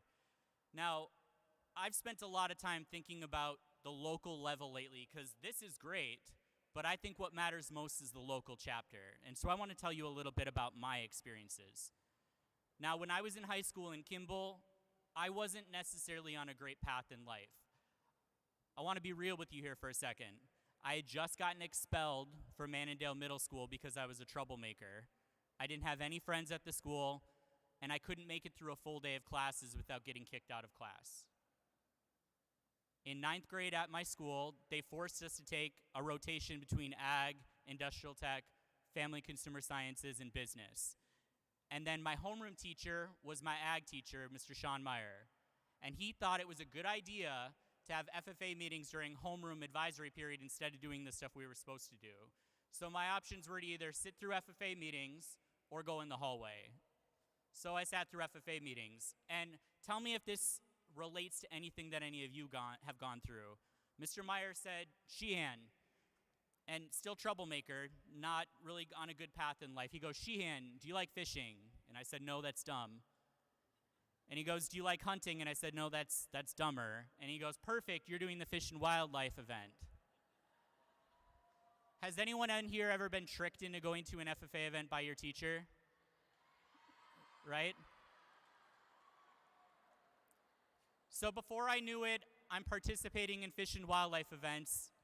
And I think we were hoping we would get maybe 3rd place, and instead we're getting last place, probably because of me. But before I knew it, I had different friends who aspired to be something, and my ag teacher who didn't put up with my crap and kept saying, "Sheehan, stop being so stupid, get your stuff together." He expected something of me. And before I knew it, I was joining sports teams, I had a different group of friends, and I was finding success in FFA. The Ag Ed experience is so powerful because we keep being told we need to do all these things to be successful, but no AP class I've ever taken made a bigger difference than my Ag Ed class. Now, I loved being a teacher. I had the weirdest, coolest students ever. For our first FFA meeting of the year, we played Jell-O kickball, and I'm pretty sure we stole it from another chapter, but instead of bases, we had kiddie pools filled with weird stuff. So one base was Jell-O, another base was flour, I think one year it was mac and cheese, really weird stuff, and eventually it just became a giant food fight. The last meeting of the year, we had a water balloon fight for the activity. Now, my students were weird and meetings were fun, but we also did really cool stuff. The chapter organized a food shelf for students who needed food to take home with them on the weekends. Our chapter was responsible for a school-wide day of service where we taught first graders how to plant a tree, and every single student in the service or in the school worked to make our community better. FFA leaders make a powerful difference. One more story. I heard of a chapter where the officers found out that a student in their program wasn't around. He missed the last day of school yearbook signing. And they found out that the student's dad had cancer. And we're told that we're leaders in this organization and they wanted to do something, but what do you do in that situation? So they called an emergency meeting and they brainstormed and they tried to organize a benefit dinner for that family. And in a town of 800 people, 2,000 people attended the event and they raised $10,000 for that family. So, AgEd is powerful. And it might look like I have all my stuff together, but remember, I was the kid who got expelled from a middle school. So my PhD, my doctorate degree, doesn't mean nearly as much to me as my American FFA degree does, because AgEd changed who I am. When we leave here, it's really easy to look at the stage and see the shiny examples, and I hope that this gets you excited. But the 6 state officers on stage are not what this organization is about. This convention is not what the organization is about. What we are about is you, at the local level, making a difference for students who can't get through a school day, for a family that needs support. So when we leave this convention, my challenge to you is to work with our advisors, and how do we make sure that every student has a place in AgEd? Every student deserves to come to these events, to be tricked into a competition to change their life. So how can you make sure that everyone in your school benefits from AgEd? What are the needs in your town, whether it's a service project, a benefit dinner, or finding ways to make your community a better place? What are the ways that you can enhance your SAE projects to explore and learn new things? We're facing career challenges unlike anything we've ever seen, where we don't have enough producers and employees to feed, clothe, and power our world. So keep working on your SAE projects. When we lead this convention, I want us to focus on the local level, because the state is only possible because of the great work that each of you do at a local program. So I hope when we leave here, believe in the power that you have as leaders in your community and continue to help Minnesota FFA thrive. Thank you, and I look forward to another successful, great year, and it's so good to see you in person.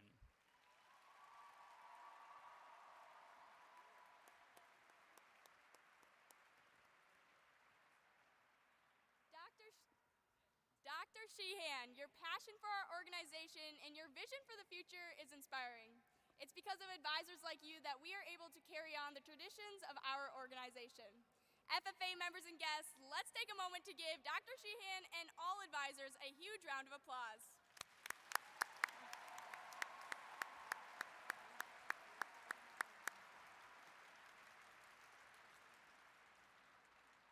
It's time for some more results, and with so many CDE results on the way, I can't help but quote ABBA in singing. Give me a man after midnight. I mean, give me the next set of CDE results. Bad singing aside, let's welcome our Career and Leadership Development Event chairs to the podium.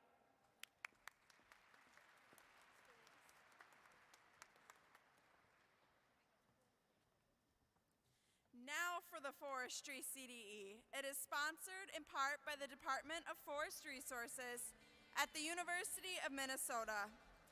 Faculty chair includes Jeff Lindman, and teacher chair is Julie Millman.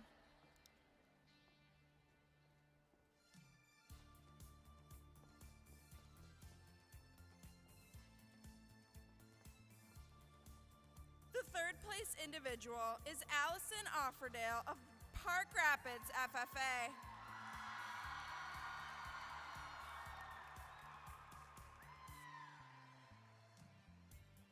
The second place individual is Kelsey Burhouse of Park Rapids FFA.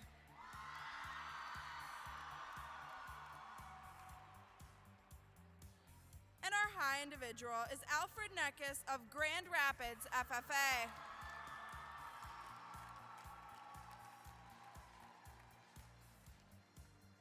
Moving to our team division, in 5th place is Mountain Lake FFA.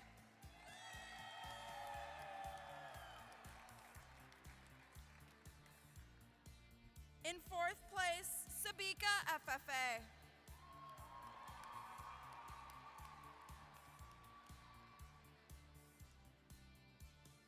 In 3rd place, Martin County West FFA.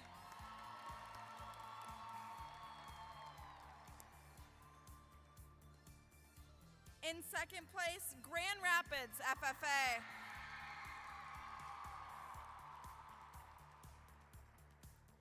And your winning forestry team is Park Rapids FFA.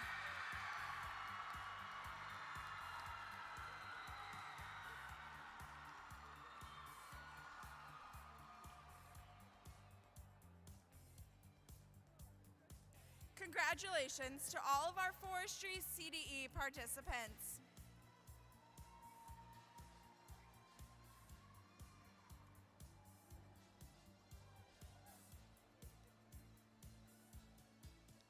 Sponsoring the horse evaluation CDE is Neutrino. The faculty chair is Josh Chosas and Denise Reeser. The teacher chair is Michael Reeser.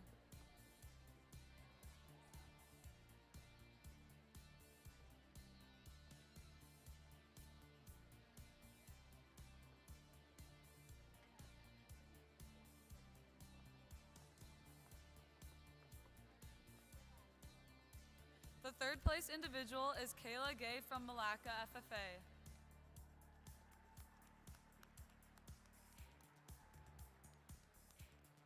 The 2nd place individual is Ellie Nelson from Martin County West FFA.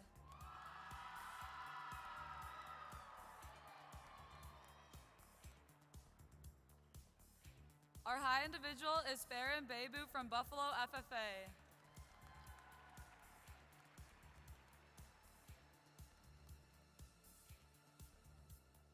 The 5th place team is Montevideo FFA.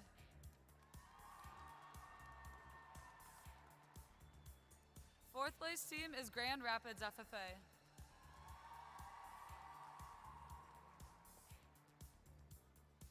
The 3rd place team is Murray County Central FFA.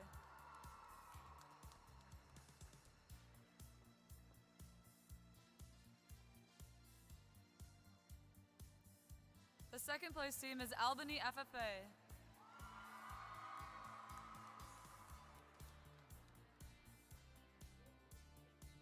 And the winning horse evaluation team is Buffalo FFA.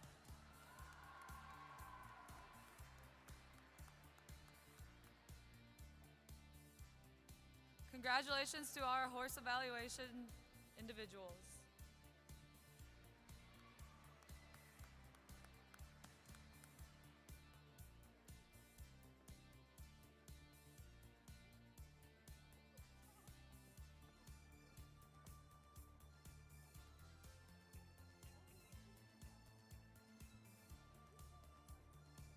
Next is the Livestock Evaluation CDE, sponsored by the Central Livestock Association.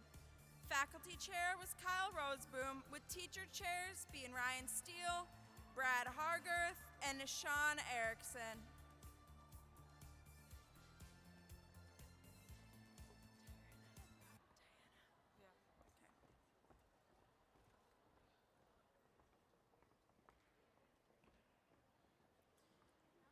Third place individual is Tiana Mueller from Pipestone Area FFA.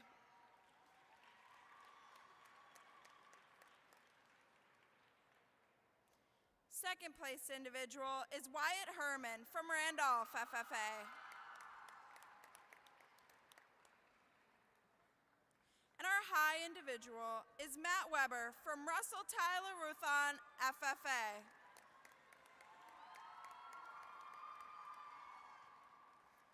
Moving to our team category, 5th place team is Albert Lee FFA.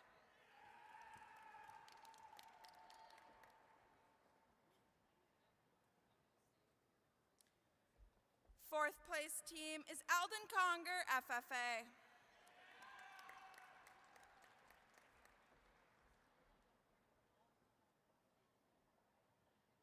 The The third place team is Murray County Central FFA.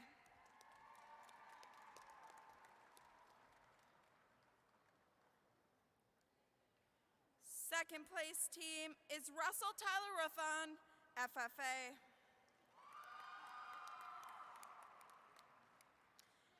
And the winning livestock evaluation team is Austin FFA.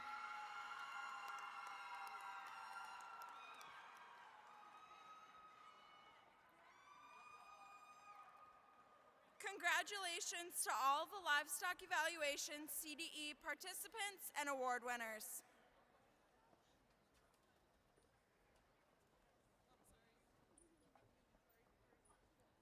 The Milk Quality and Products CDE is sponsored by South Dakota State University Dairy and Food Science Department. The faculty chair is Michael Schutz, and the teacher chairs are Andrew Steiner and Nick Milbrandt.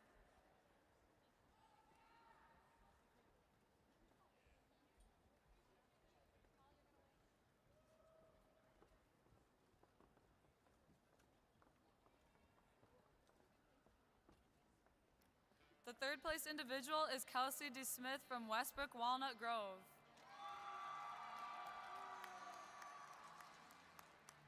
The second place individual is Joseph Akin from Royalton FFA.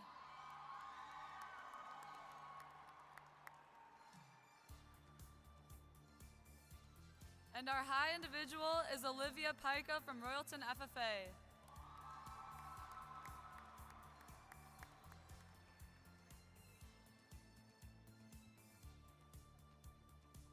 Our fifth place team is Westbrook Walnut Grove FFA.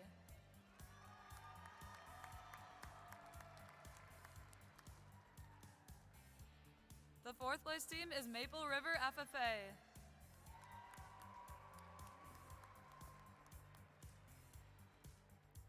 The third place team is Holdingford FFA.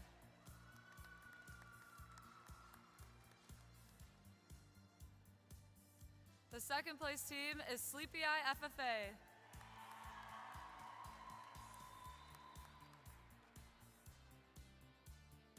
And the winning Milk Quality and Products team is the Royalton FFA.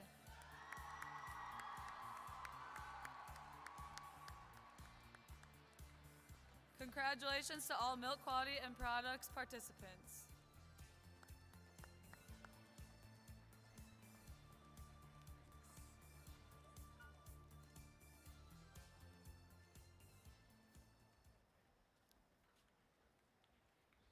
Let's give one more round of applause to all of our CDE winners.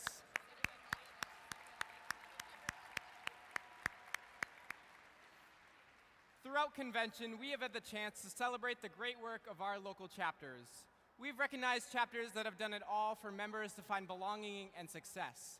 They have honored the creative and meaningful ideas and paid tribute to the incredible work that they do in the areas of agricultural literacy and community service.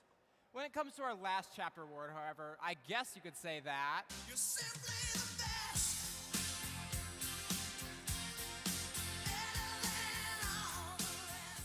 That's right. Please help welcome the three finalists for our premier chapter of the year.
The finalists are Chatfield FFA,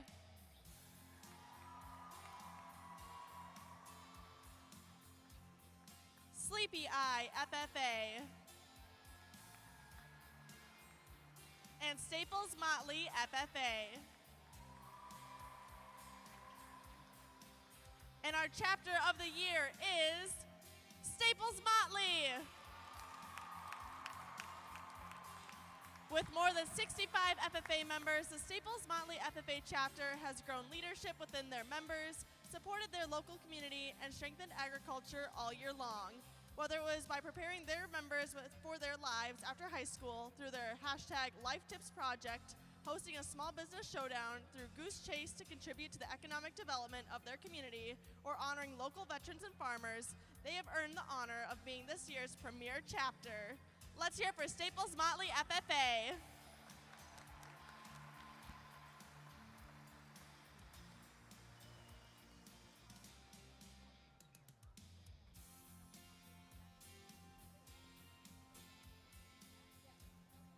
All right, Nicole, I need to know, if you could choose one song to describe how you're feeling right now, what would it be? Ooh, that's a hard one. I would have to say Starships, because starships were meant to fly and our hands are up and touching the sky. What about you, Kyle? This is how I'm feeling right now.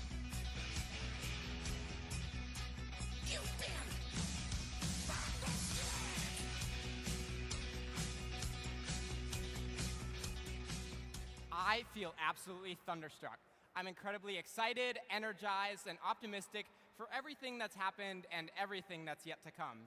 And speaking of optimism, I know that we are getting one step closer to finding out our next state officer team, but first, we need to recognize the team that helped make that incredibly difficult decision.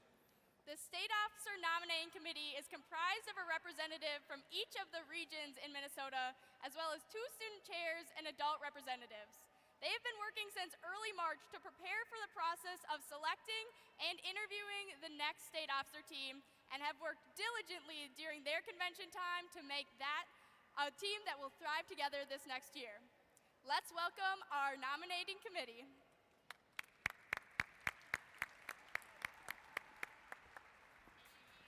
My name is Jojo Wallace. I'm from the Crookston FFA chapter, and I'm representing Region 1. Hello, my name is Molly Hendrickson. I am from the Monaga FFA chapter and representing Region 2. Hello, Minnesota FFA.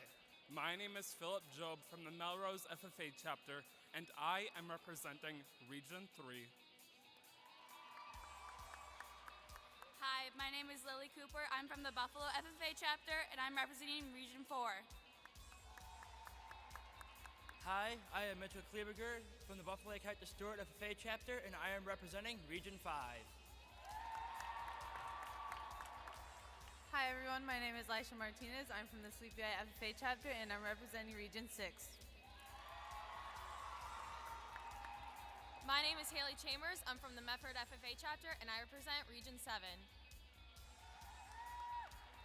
Hey y'all, I'm Brooke Bauer. I'm from the Hayfield FFA chapter and I'm representing Region 8. Hi, I'm Kayla Brini. I'm one of the advisor members of the committee, and I teach at Wilmer High School. My name is Amber Seiberts, also one of the advisors on the committee, and I teach at Park Rapids Area Schools. I'm Mark Jurek, adult consultant representing the Minnesota FFA alumni. I'm Steve Olson, an adult consultant representing the ag, food, and natural resources industry. I'm Elena Knott, and I'm serving as a student co-chair to the nomination committee. My name is Ben Olander. I was also able to serve as a student nominating committee chair. And standing next to me are our adult supervisors, Dr. Zane Sheehan and Miss Lavin Rada.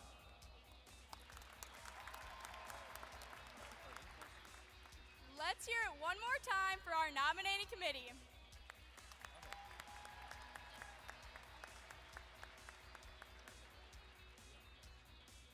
Like I stated before, our nominating committee has been hard at work selecting the next state officer team. They will serve Minnesota FFA alongside the next individuals we would like to introduce. These individuals are among the coolest of their kind.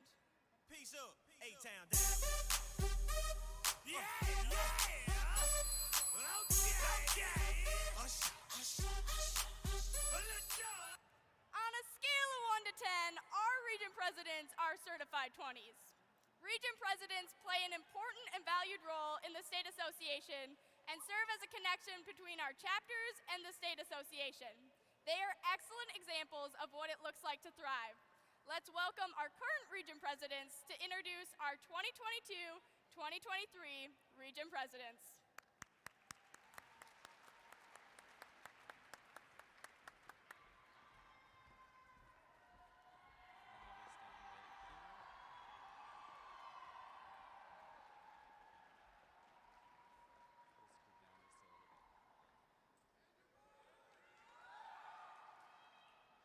Minnesota FFA, I am proud to announce the 2022-2023 Region 1 FFA President, Barbara Trigo from the Ulen-Hitterdal FFA Chapter.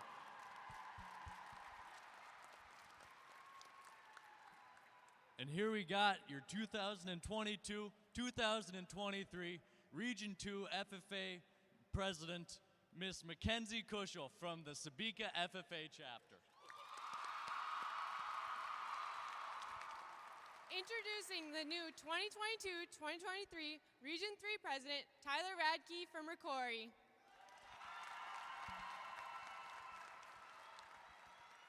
I'm proud to announce your 2022-2023 Region 4 President, Allison Morell from the Bram FFA Chapter. Minnesota FFA, I am incredibly honored to announce the next Region 5 FFA President, Jack Frank from the Redwood Valley FFA Chapter. I am so excited to share with you all the girl who will be representing the Hicks and the Sticks of Region 6, Madison Johnson from the Tracy Area FFA Chapter. Minnesota FFA, I am proud to announce the Region 7 2022-2023 President, oh my gosh, okay, Mr. Andrew Burns. I am so proud to announce your 2022-2023 Region Great President, Caitlin Meyergard from the Hayfield FFA Chapter.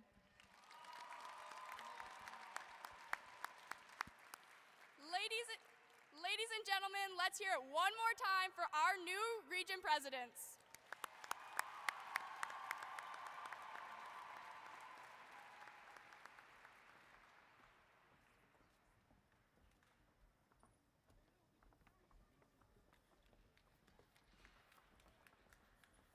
All right, I have to know, where are my Disney fans at? Oh yeah. Disney has created some of our favorite music of all time, and of course, I'm talking about the hits. There's just something about their beat, bass, and vocals. Prove me wrong. It means no worries for the rest of your days.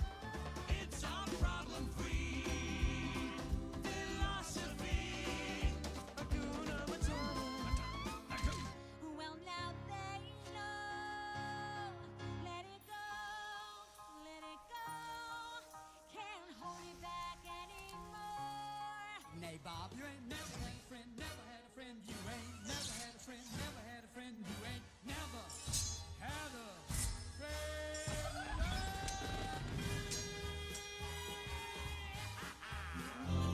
I am on my way. I can go the distance. I don't care how far. Somehow I'll be strong. Disney songs inspire us to go further, reach higher, and strive for greatness. Our next students to take to the stage have gone the distance, like in the Disney movie Hercules, to make their way to the top of their career development events. Please help welcome our CDE chairs back to the podium for our next group of results.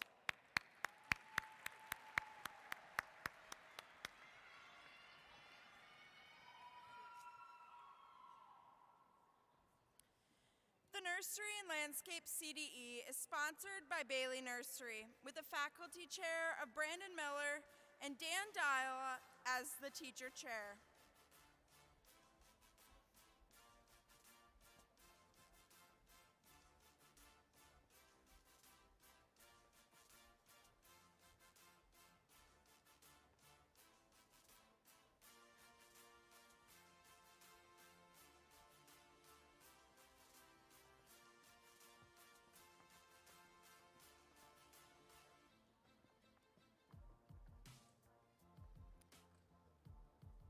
third place individual is Annabelle Burr from Maple River FFA.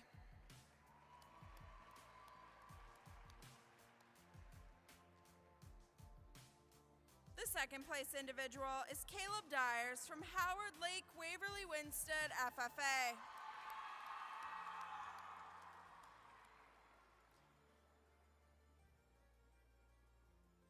And our high individual, Gracie Ross from Howard Lake Waverly Winstead FFA.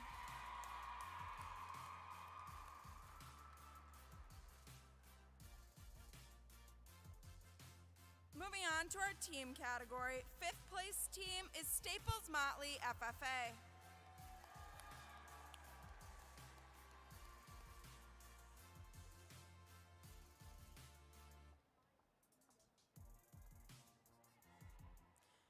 Fourth place team is McCrae FFA.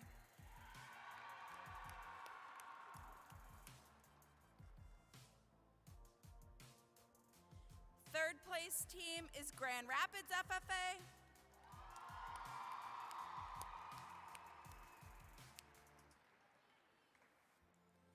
Second place team is Maple River FFA.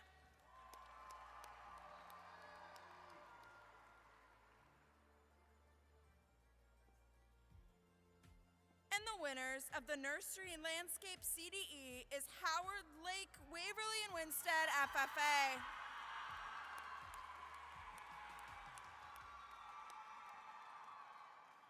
Congratulations to the award recipients and participants of the Nursery and Landscape CDE event.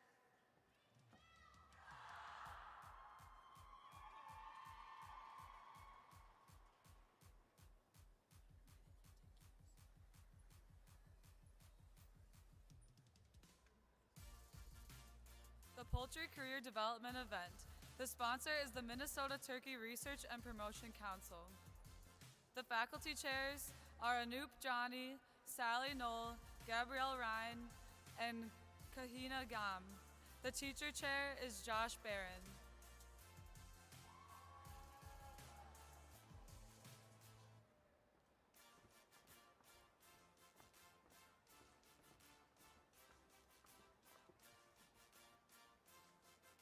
The third place individual is Greta Lemke from Eden Valley Watkins FFA.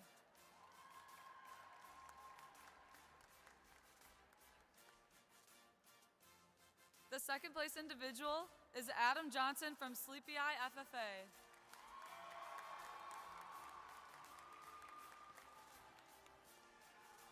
And our high individual is Isaac Lent from Sleepy Eye FFA.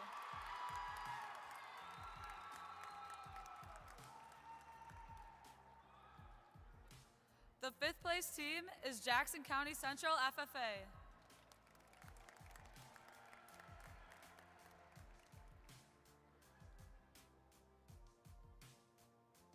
The fourth place team is Pine Island FFA.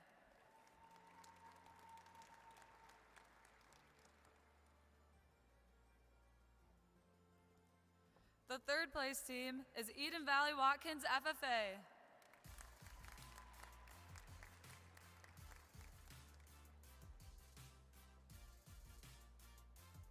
The second place team is Westbrook Walnut Grove FFA.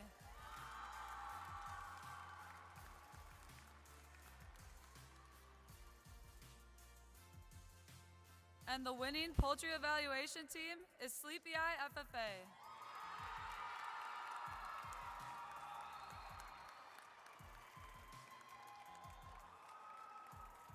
Congratulations to all our poultry participants.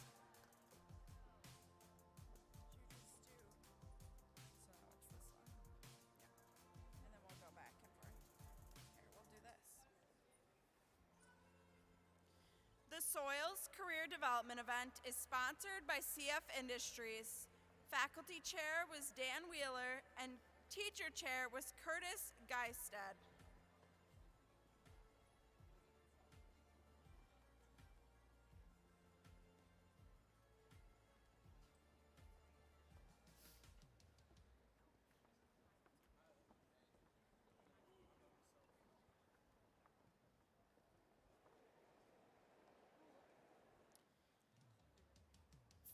place individual is Georgiana Wenzel from Jackson County Central, FFA.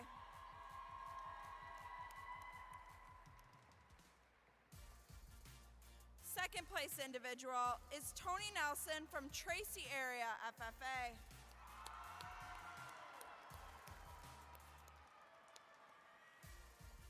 And our high individual is Jackson Whitty from South Central Agri-Science Academy, FFA.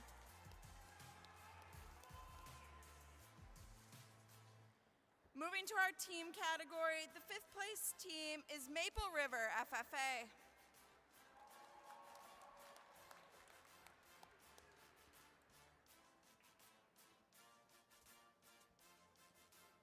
Fourth place team is Martin County West, FFA.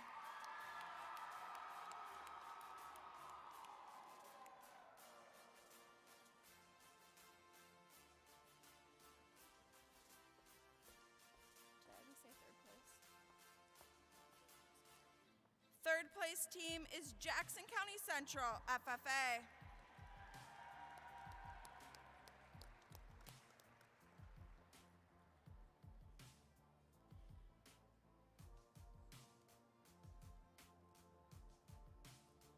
Second place team is Westbrook Walnut Grove, FFA.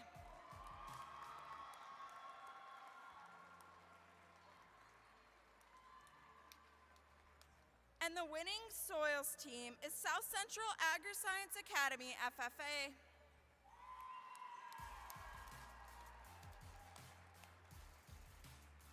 Congratulations to the Soil Science Career Development Event participants and award winners.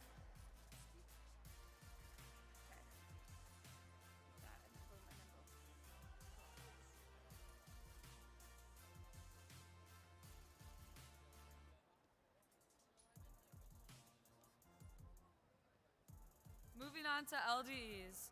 The Extemporaneous Public Speaking Competition is sponsored by Minnesota Farm Bureau. The faculty chair is Becky Haddad.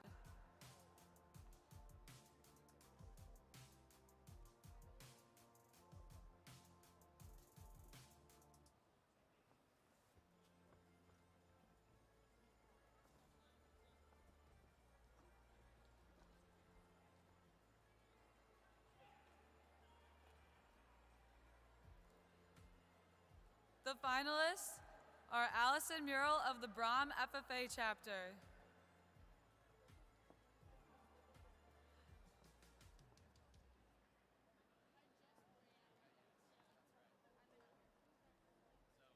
The next finalist is Ben Bugby of the Painesville area FFA chapter.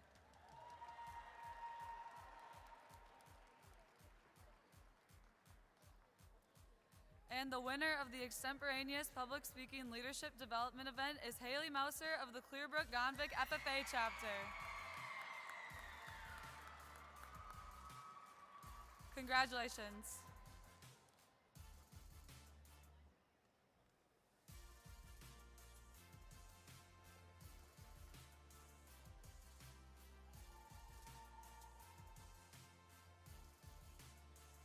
Next, in the Employment Skills LDE event is sponsored by the National Grid Renewables with Faculty Chair of Heather Nagel and Teacher Chair of Tricia Mitchell. Third place individual is Moretta Van Beck from the Melrose FFA chapter.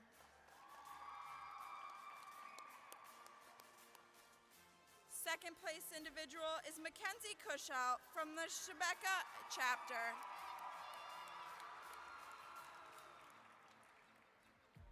And from the Glencoe Silver Lake chapter, the winner of the 2022 Employable Skills Leadership Development event is Elise Bletcher.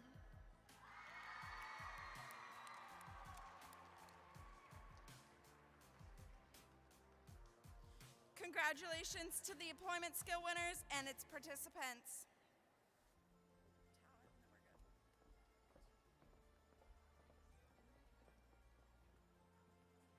The talent competition is sponsored by Ruth Merrick.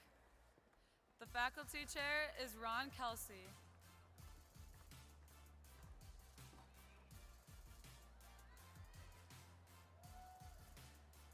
The first finalist is Afton Myrie of the Caledonia FFA chapter.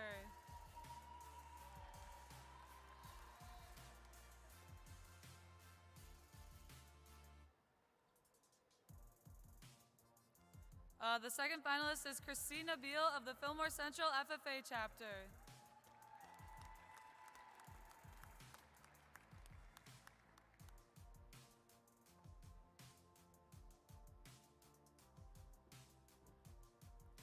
And the winners of the talent competition are Grant Oakland and Braden Oakland of the Clearbrook FFA chapter.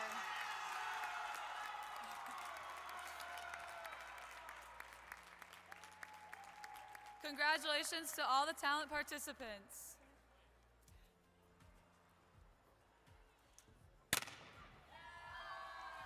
Congratulations on being the top talent individuals.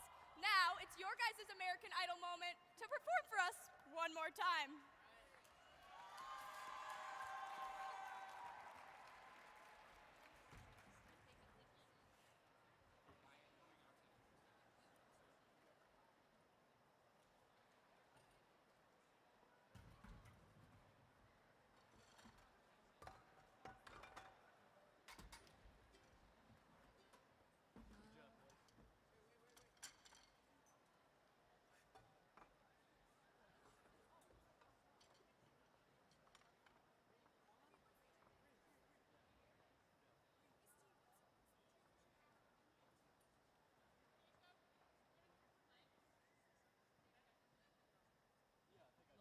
Hello? Can we hear me now? Good?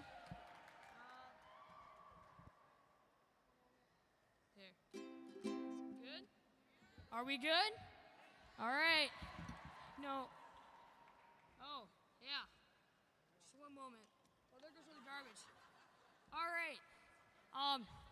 Thank you guys. I just want to say thank you to my advisors, my family, and the man, Devin Rempel, who lended me his ukulele. Let's give him a round of applause.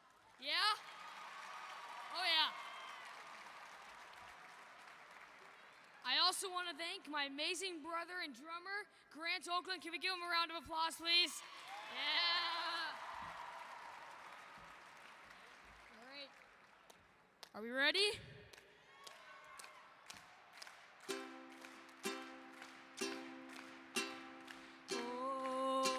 Let's say we all then left this town and turned our future upside down. We'll make pretend that you and me lived ever after happily. She asked me, son, when I grow old, will you buy me a house again? And when your father turns to stone, will you take care of me? I will make you queen over everything you see. I'll put you on a map, I'll cure you of disease. Oh, let's say all that dreams are dead and life turns plans upon their heads. I will plan to be a bum, so I just might become someone. She asked me, son, when I grow up, will you buy me a house of gold? And when your father turns to stone, will you take care of me? I will make you queen over everything you see. I'll put you on a map, I'll cure you of disease. Thank you.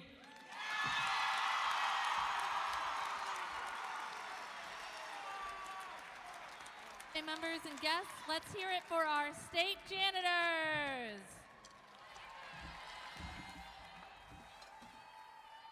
Round of applause.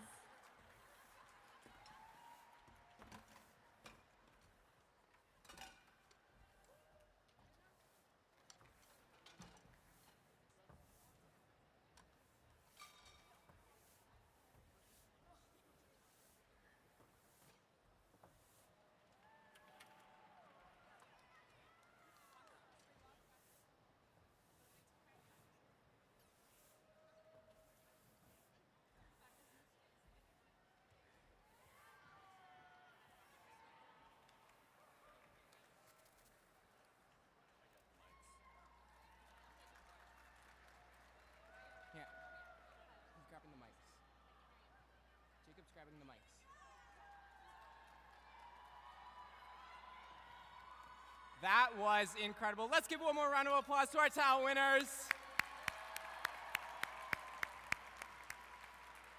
Next, please welcome to the stage Carrie, Ben, and Nick Matejka to the stage for an incredibly special introduction.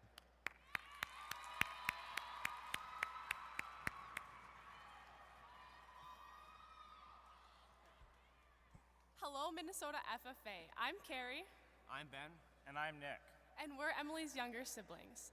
Over the past year, we have been fortunate to get the opportunity to watch my sister flourish and thrive. With a personality as big as her heart and a smile that can light up any room, I have never met a person more dedicated to impacting the lives of others. Anyone who knows Emily could tell you that she never fails to be uniquely herself. Whether it's through a very passionate car jam session or the ability to quote every line in the movie Cars word for word, it's been a gift to grow up with her by our side, and it's a privilege to share her determination, leadership, and kindness with you for the past 365 days.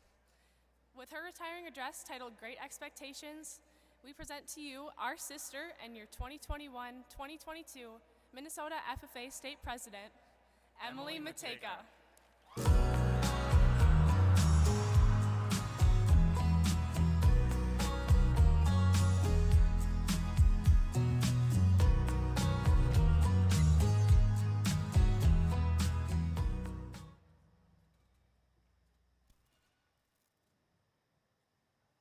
Have a great first day of school.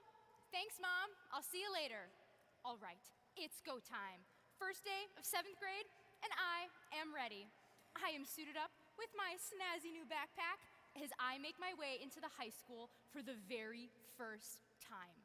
I am just about jumping out of my skin with excitement as I think about all the exciting things that one would expect from a new school year. New friends, new teachers, new classes, and soon to be the best year ever. I take a step through the high school doors and join the hustle of students on their way to class. I immediately feel small among the big high schoolers, and when I look to my classmates, my excitement turns to anxiety. My classmates look like they have it all together. They've made new friends, they know the new teachers, are so ready for the new classes, and are so ready to have the best year ever. I then look to myself and wonder if I will be able to live up to these expectations. That day, my backpack allowed me to carry all of my back-to-school essentials.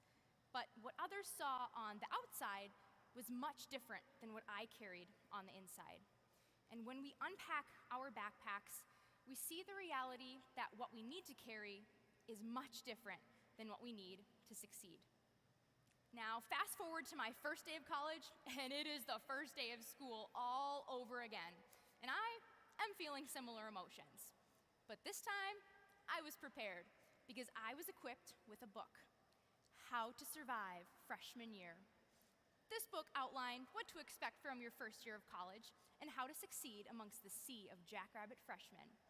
I opened the book to read some of these keys to success and found some of the following tips.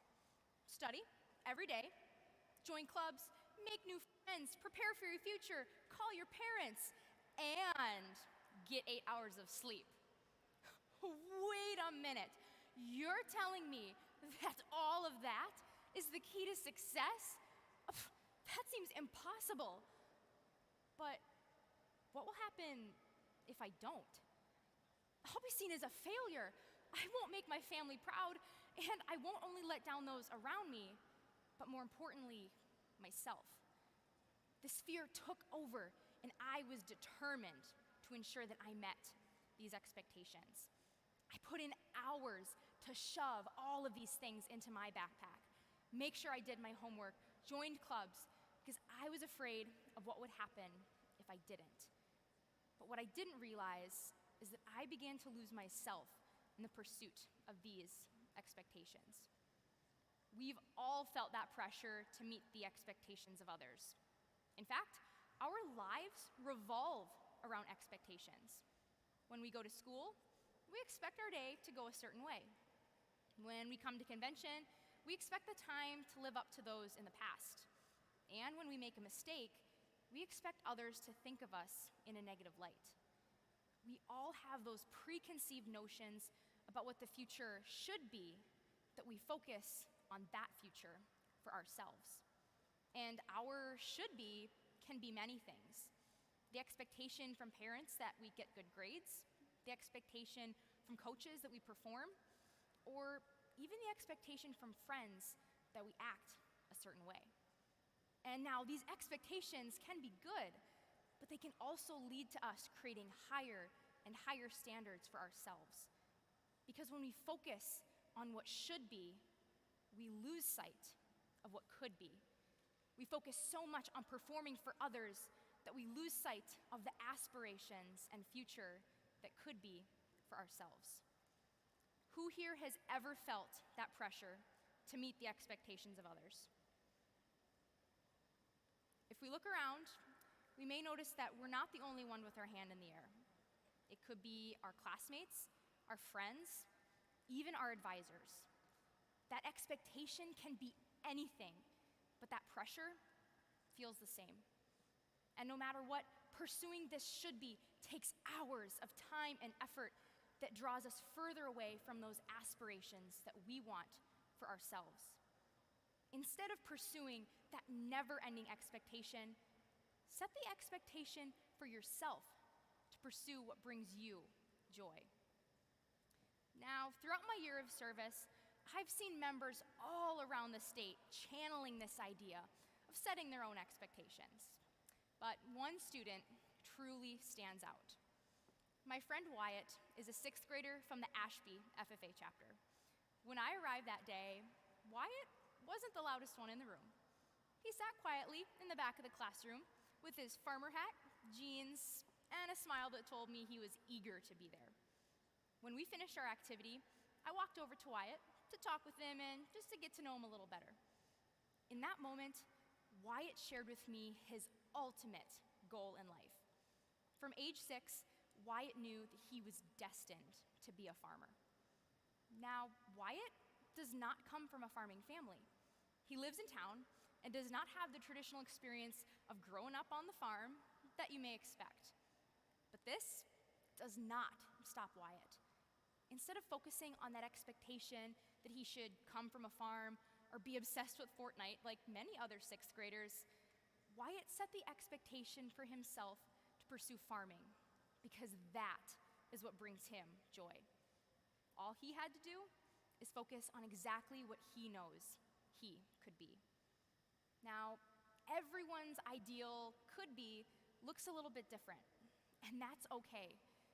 Wyatt showed me that we don't have to worry about the thoughts and expectations of others because the only thought that matters is our own. Instead of stuffing his backpack with the weight of what others may expect from him, Wyatt chooses to fill his backpack with the thought of a future that brings him happiness, which is a much easier load to carry. I urge all of us today to live like Wyatt. What is the expectation that you will set for yourself? What is that aspiration that you will pursue that brings you joy? Find those things, those people, and those passions, because when you pursue what you could be, the possibilities are endless. Now, I want to share a very familiar trend that is one of my favorites. We've all seen those expectation versus reality memes that show what we expect on one side and what we get on the other. And I want to share my very own expectation versus reality. When I walked into my role as a state officer, I carried my very own backpack of expectation. I felt that pressure to be a flawless speaker, be prepared for every minute, and be confident at all times. But what you may not know is that expectation looks a little different from reality. When I have to give a speech, my heart starts pounding and I start sweating like crazy. When I have to be prepared, there have been many nights when I've procrastinated to the last minute and am now scrambling to get things done. And when it may look like I'm calm, cool, and collected, the reality is that I often find myself getting overwhelmingly anxious at even the little things. The reality reality is that our should be looks so much different than our could be. When we stuff our backpacks full of the weight of the expectations that we feel we should carry, we are left with little room for the aspirations that could be our brightest future. And when we unpack our backpacks, we see the reality that we may not live up to these expectations, and that's okay. Because even if we fall short, we are still capable of pursuing greatness. Minnesota FFA, find the places, find the people, and find the passions that allow you to create your own great expectations.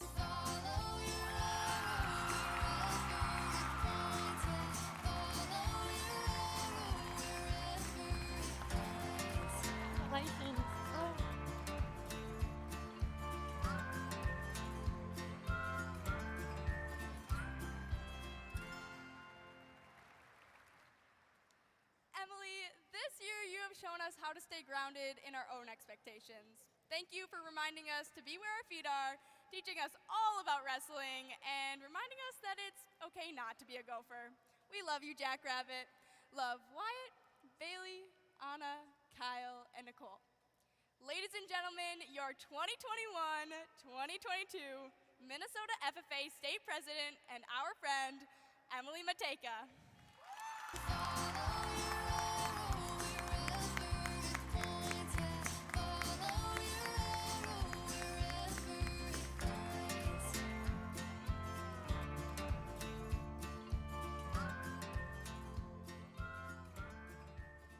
After hearing from our state president, Emily Matejka, do you know what I am?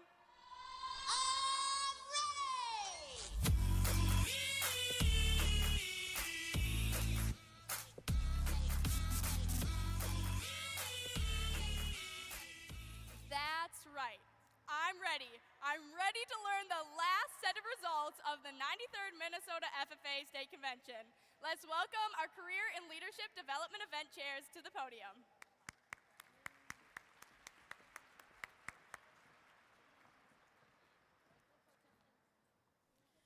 The conduct of chapter meetings, CDE or LDE competition is sponsored by Dr. Kurt Young, with faculty advisor Joe Larson and teacher chair Ethan Dato.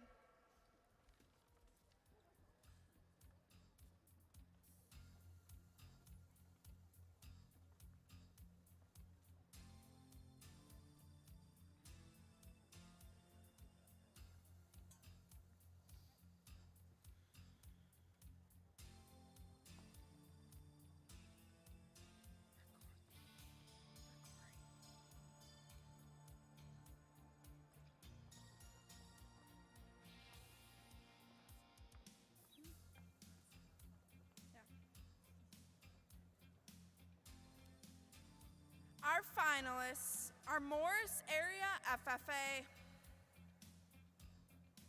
United South Central FFA,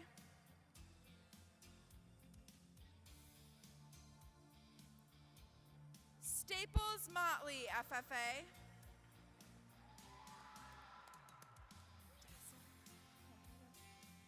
Dassel Concato FFA,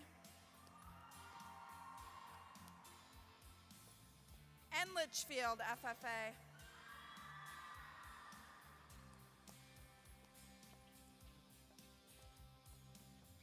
The state winner in conduct of chapter meetings is Howard Lake Waverly Winstead FFA.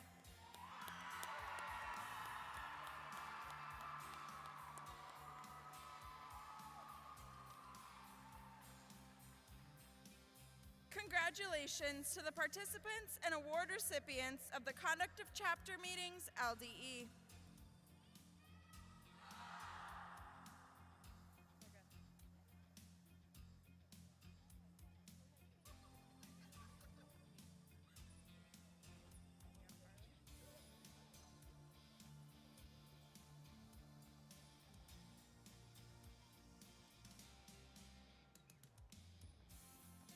The Parliamentary Procedure competition is sponsored by Kevin and Nancy Dahlman. The faculty chair is Doug Hansen.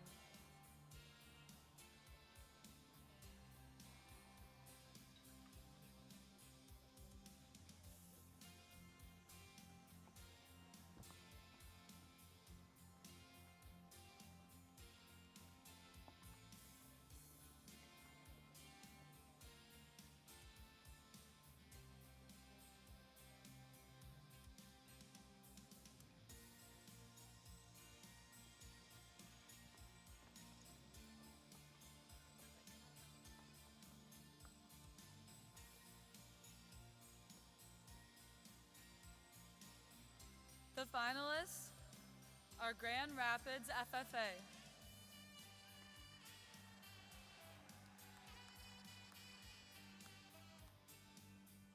Painesville FFA,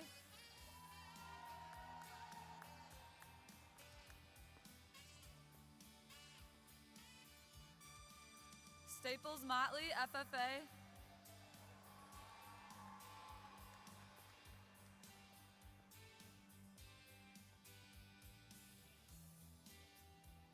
Jackson County Central FFA,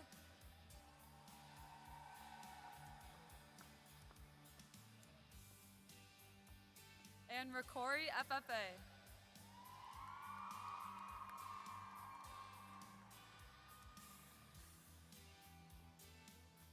The state winning parliamentary procedure team is the Dassel Cokato FFA chapter.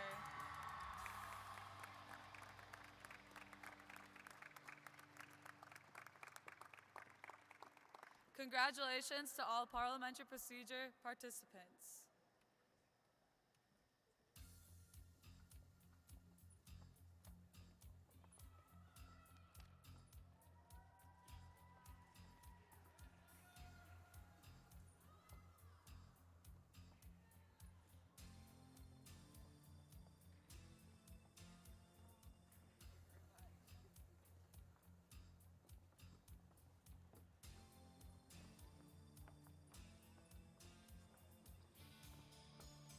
The FFA Creed Speaking event is sponsored by the Paul Hansen family. Faculty chair includes Mary Buschetti, and the teacher chair is Delray Lessie. Finalists for the Creed Speaking contest are Abby Schumacher of Bruton Belgade Elrose FFA.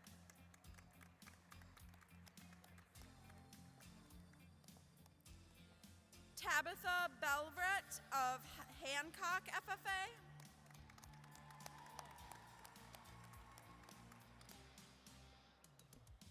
Keely Runge of St. James FFA.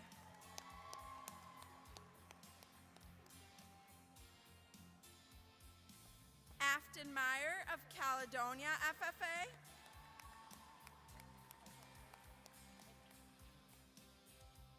And Henry Lemke of the Eden Valley Watkins FFA chapter.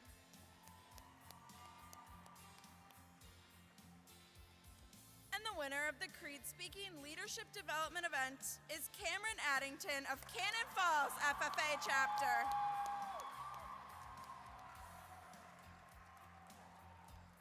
Congratulations to our Creed Speaking Leadership Development event participants.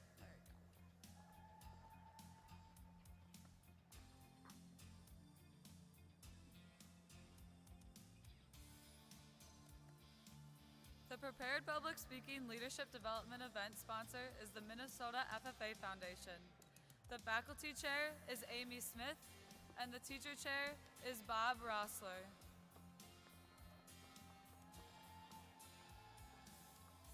The finalists are Olivia Amsbow of the Zumbrota Mazeppa FFA chapter,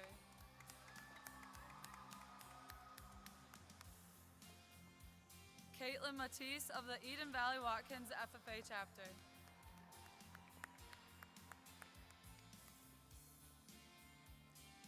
Chloe Oliver of Pipestone Area FFA,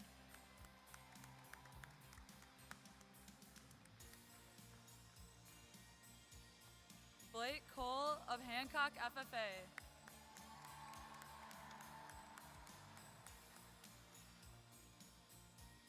and Miriana Iden of Buffalo FFA.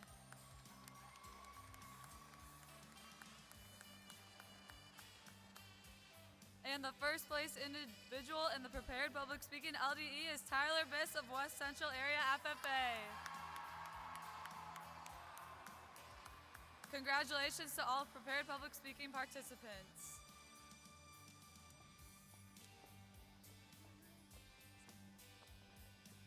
Let's give one more round of applause to all of our CDE and LDE winners.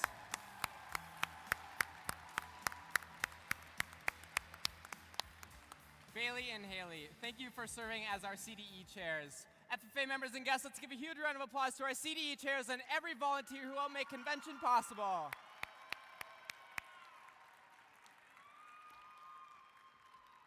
Next, please welcome our State FFA staff to the podium.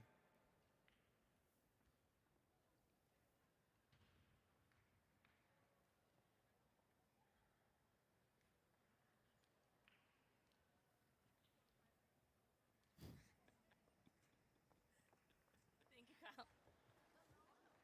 Would the state officers join me on stage?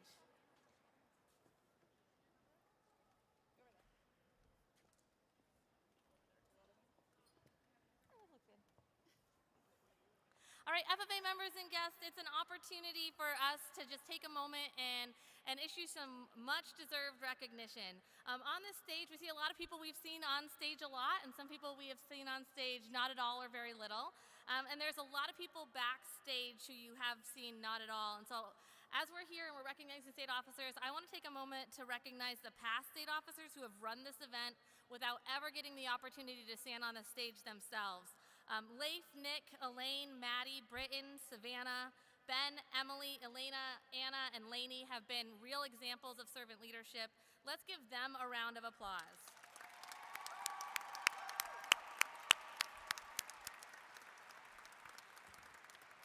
You know, the last 2 years have really been an opportunity for us to think about what does it mean to lead. And there's this quote that I have liked for a really long time, and it says, "Even after all this time, the sun doesn't say to the earth, 'You owe me.' And look what happens with a love like that. It lights the whole sky." I think that that is what it means to be a servant leader, to be someone who's willing to give what you can give and not expect anything in return. And sometimes the most amazing things happen when we're willing just to light up the world with what we have been blessed to do.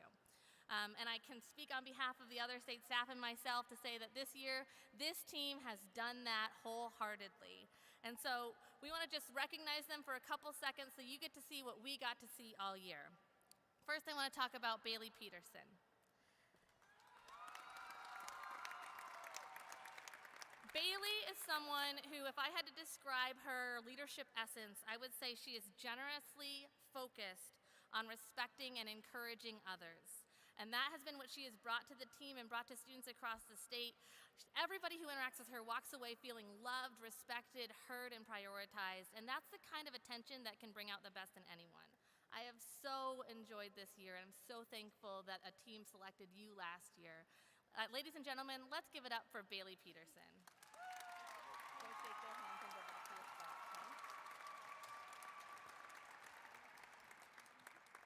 Next, we have Anna Reidenauer.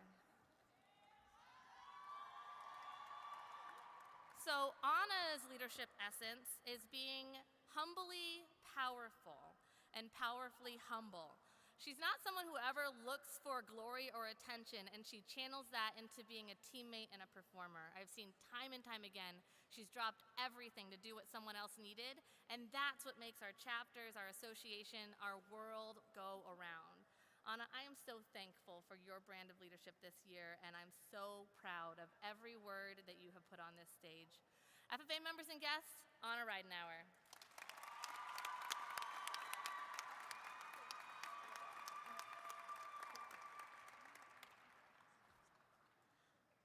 All right, our next officer that we get to celebrate is Kyle Thomas. If we were to bottle Kyle up, the label on it would say passionately excellent. He is somebody whose enthusiasm and energy and commitment to being the best he can be is truly infectious. I think we've felt that here.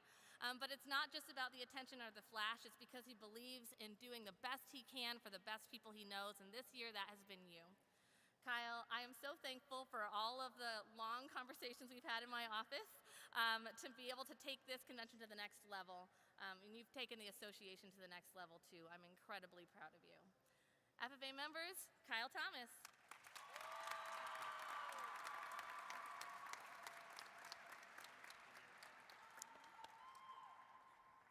All right, Ms. Kozalik. Nicole, I couldn't come up with a catchy phrase for you because it just kind of all came together, and I didn't know how to make it sound good because it just is good. Nicole is someone who is rooted, she is dedicated, and she is driven. If you needed something done, she was going to be the one who made it happen no matter what it took. She is rooted in her values, in her family, in the traditions of our organization, and she has been so dedicated to our organization for years of her life. But this year, I've had a chance to see it up close and personal. I'm so proud of how you do so much work to make sure you are ready so that your team succeeds and that FFA members benefit. And you've really done it in a way that has added some shine to moments that are ordinary. So I'm so thankful for you. FFA members and guests, Nicole Kozalik.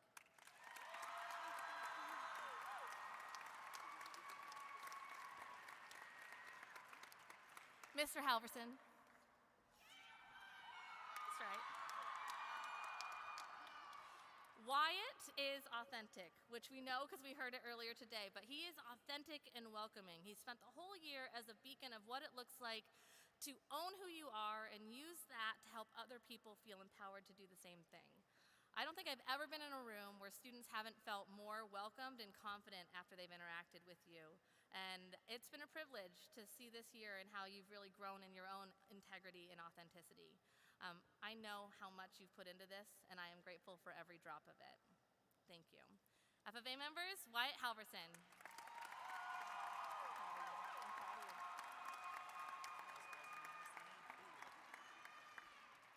And finally, Emily Matejka.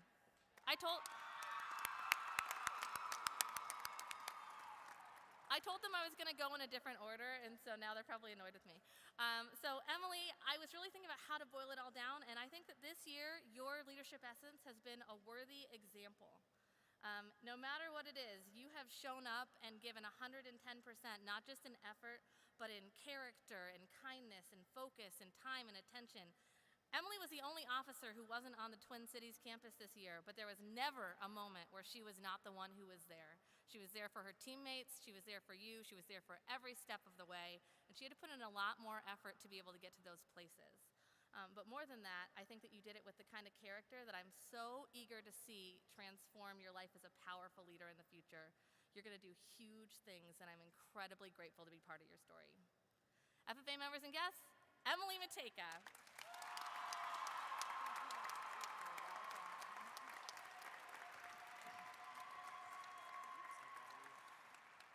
You know, I think that this year, this officer team and many of us in this room started thinking that we were going to have moments of unguaranteed glory. We didn't know what the year would look like, but there was never a lack of the promise for our own personal greatness, whether that was kindness, effort, connection, growth.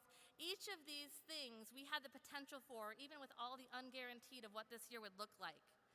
But everyone has the potential to seize that, and not everyone does. So what we really owe these 6 individuals is not glory, not greatness, because they came with their own greatness, but we owe them gratitude. So would you please help me to celebrate our 93rd state officer team for an unguaranteed but very incredible year of service.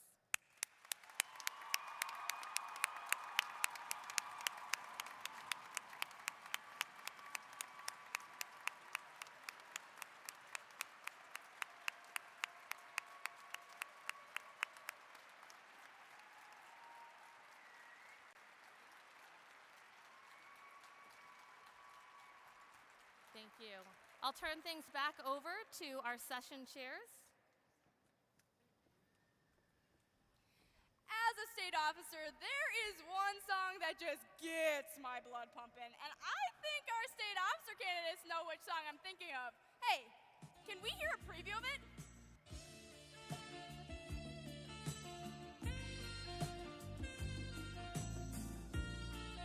No. That's not the one I'm thinking of. But we'll hear the right song in a bit. The State Officer Nominating Committee has been hard at work selecting the next state officer candidates, and we are about to learn out those results. Please help welcome our nominating committee co-chairs, Ben Olander and Elena Canott, to the stage.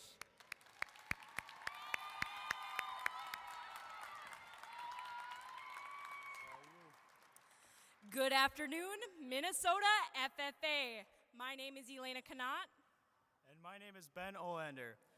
We had the honor of working with the nominating committee this past Saturday and Sunday to select the next 6 individuals who will represent Minnesota FFA.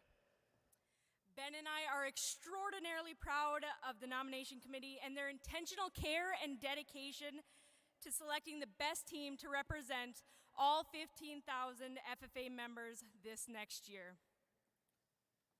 During our year as a state officer, we found that integrity, compassion, dedication, and a positive spirit were essential to our success, and we are confident that these individuals encompass that. And now, the moment we have all been waiting for.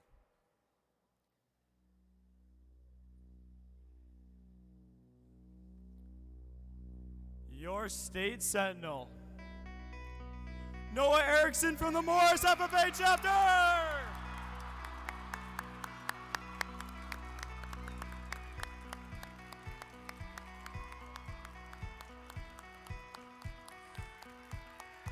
Your state reporter,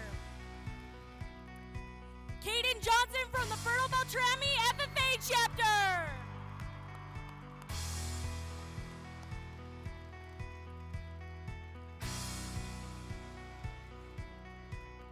Your state treasurer, Bryn Lozinski from the McRae FFA chapter!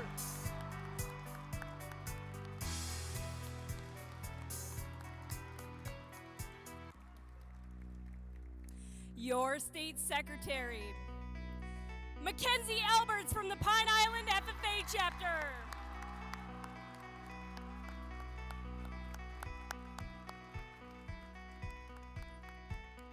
Your state vice president, Natalie Beckendorf from the Renville County West FFA chapter!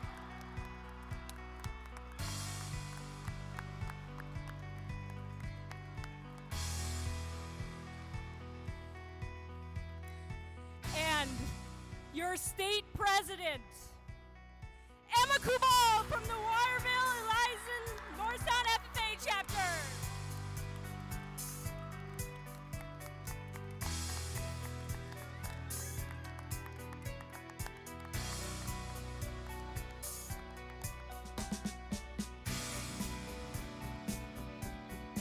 President Matejka, I move to approve the 2022-2023 Minnesota FFA State Officer Slate. A motion has been made with an implied second to approve the 2022-23 Minnesota State FFA Officer Slate.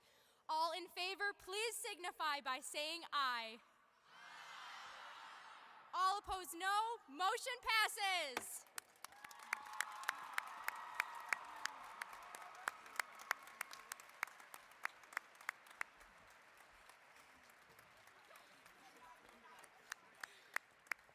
We are now about to install the next generation of leadership for Minnesota FFA, the 2022-23 Minnesota State FFA Officer Team. This moment marks the start of one of the most rewarding, challenging, fulfilling, and memorable years of your lives. The next 365 days will shape you as individuals and bring you together as a team. Lean on your teammates in all of these moments and know that you are capable of greatness. As we now pass the torch of leadership to you, we entrust you with a responsibility for our association, and I am confident that Minnesota FFA can expect one of the best years ever. Congratulations.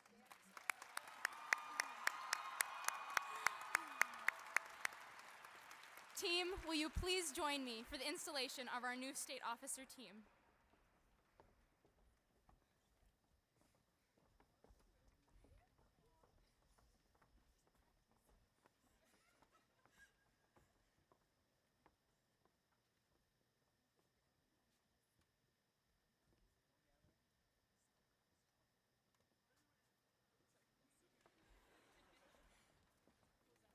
I'm sorry, guys, I'm a little emotional. Noah Erickson, as Sentinel-elect, your duties include welcoming our friends, caring for meeting rooms and FFA equipment, and providing for the comfort of our members and guests. It is also your duty to assist in conducting meetings and ceremonies. Congratulations.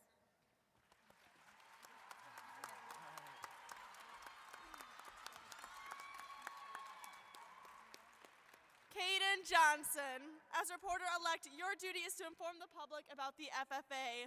You're expected to work closely with news media, including state and national FFA publications. You should keep a record of photographs and articles published concerning the FFA and its members and be responsible for compiling our FFA history. Congratulations.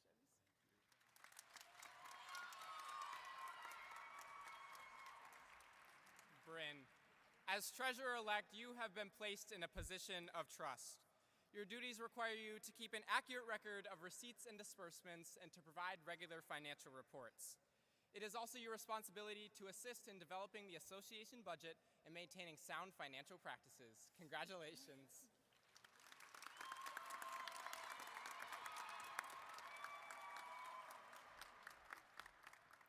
Mackenzie, as secretary-elect, you have been chosen to keep accurate minutes of our meetings and carry on the association correspondence.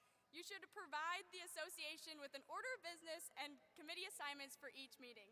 You will also keep a list of members, a record of degrees awarded, and have custody of the Constitution and bylaws. Congratulations.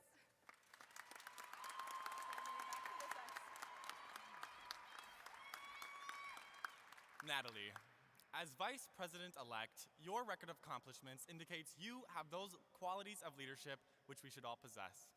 You are to assist the President in directing the work of our association, preside over meetings in their absence, and keep all committees working efficiently. Congratulations.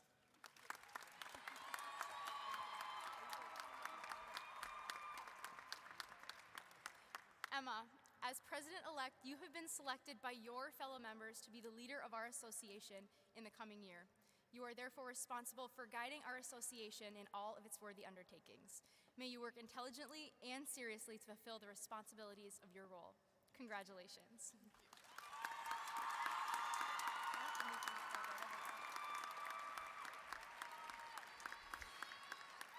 It is an honor to be an officer in the FFA. From time to time during your year, you may encounter difficult problems, but through hard work, cooperation, and dedication, you will succeed and the FFA will prosper. Do each of you accept the responsibilities of your office, and will you do your best to uphold the principles and ideals of the FFA? If so, answer, we do. I now declare each of you duly and properly installed to the respective office to which you were elected. May your year of service be marked by integrity, hard work, and a cooperative spirit. Seek harmony among your fellow officers and set high standards of leadership for all of your association members. Minnesota FFA, it is a privilege to present to you for the very first time the 2022-23 Minnesota State FFA Officer Team.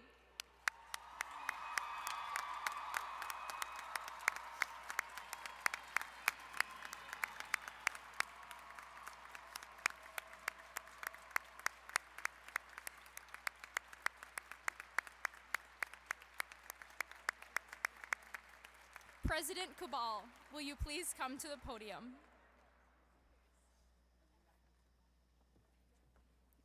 Is it in here? Is it in here?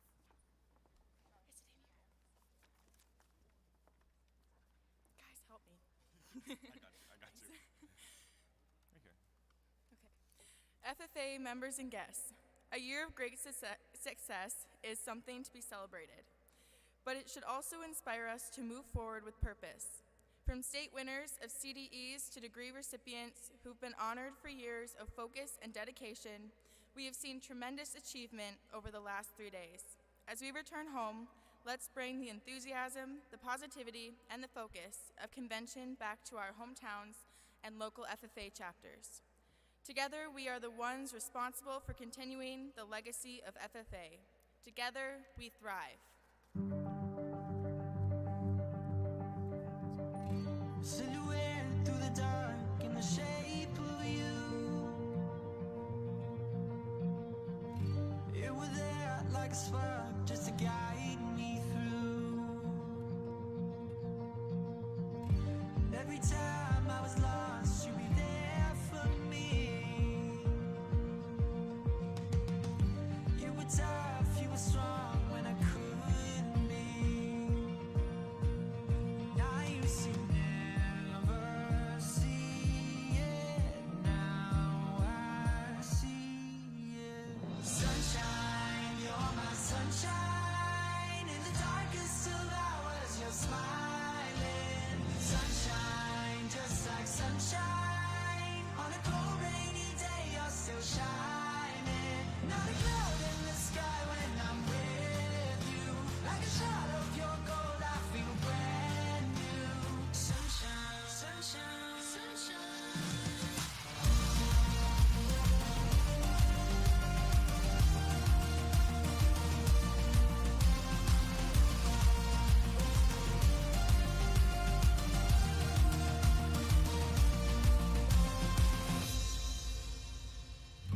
As a kid, I was wild, I was young and confused.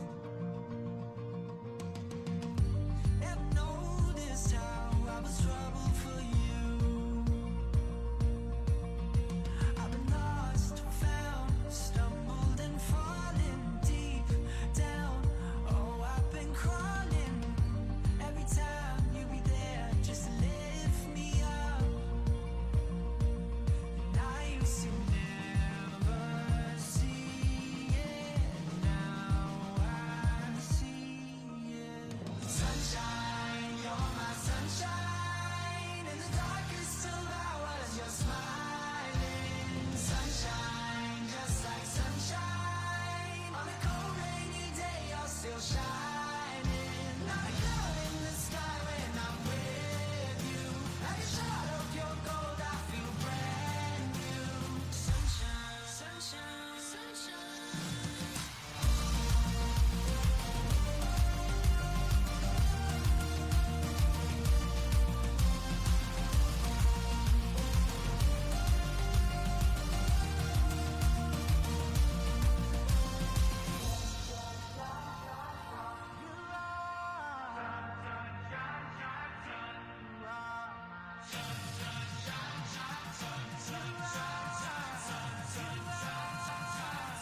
Always my sunshine, you're my sunshine. In the darkest of hours, you're smiling. Sunshine, just like sunshine. On a cold rainy day, you're still shining.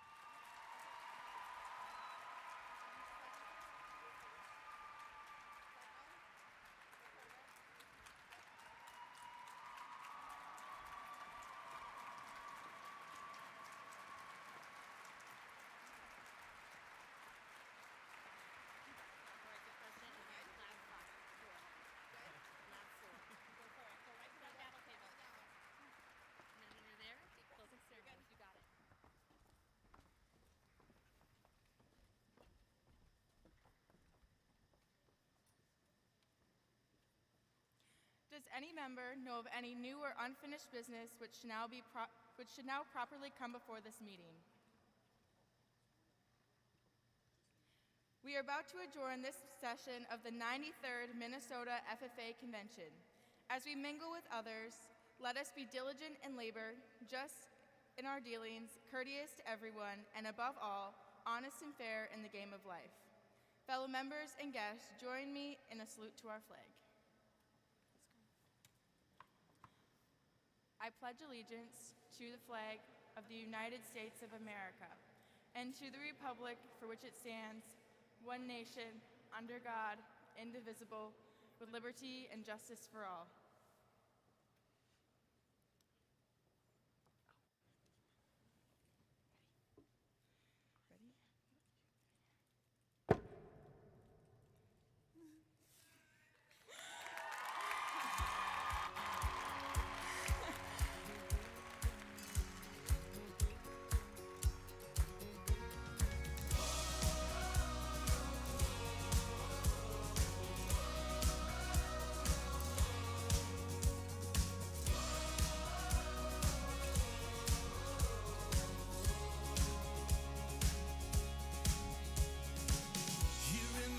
and weary land where many a dream has died.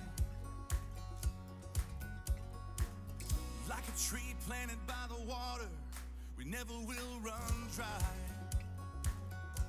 So living water flowing through, God, we thirst for more of you. Congratulations to you, officers. What an exciting moment to be here as we conclude convention. Emma, what are your initial thoughts of how you are going to lead this officer team and how you're going to lead the state of Minnesota coming into this next year? My goal is to be compassionate and accepting and to lead with integrity and to rely on my other teammates as well. It's not just me, it's all of us together. Hey, spoken like a true leader. Thank you, Emma. All right, and for you, Miss Natalie, congratulations. What is something that you want to be known for during this year? Spreading hope to all.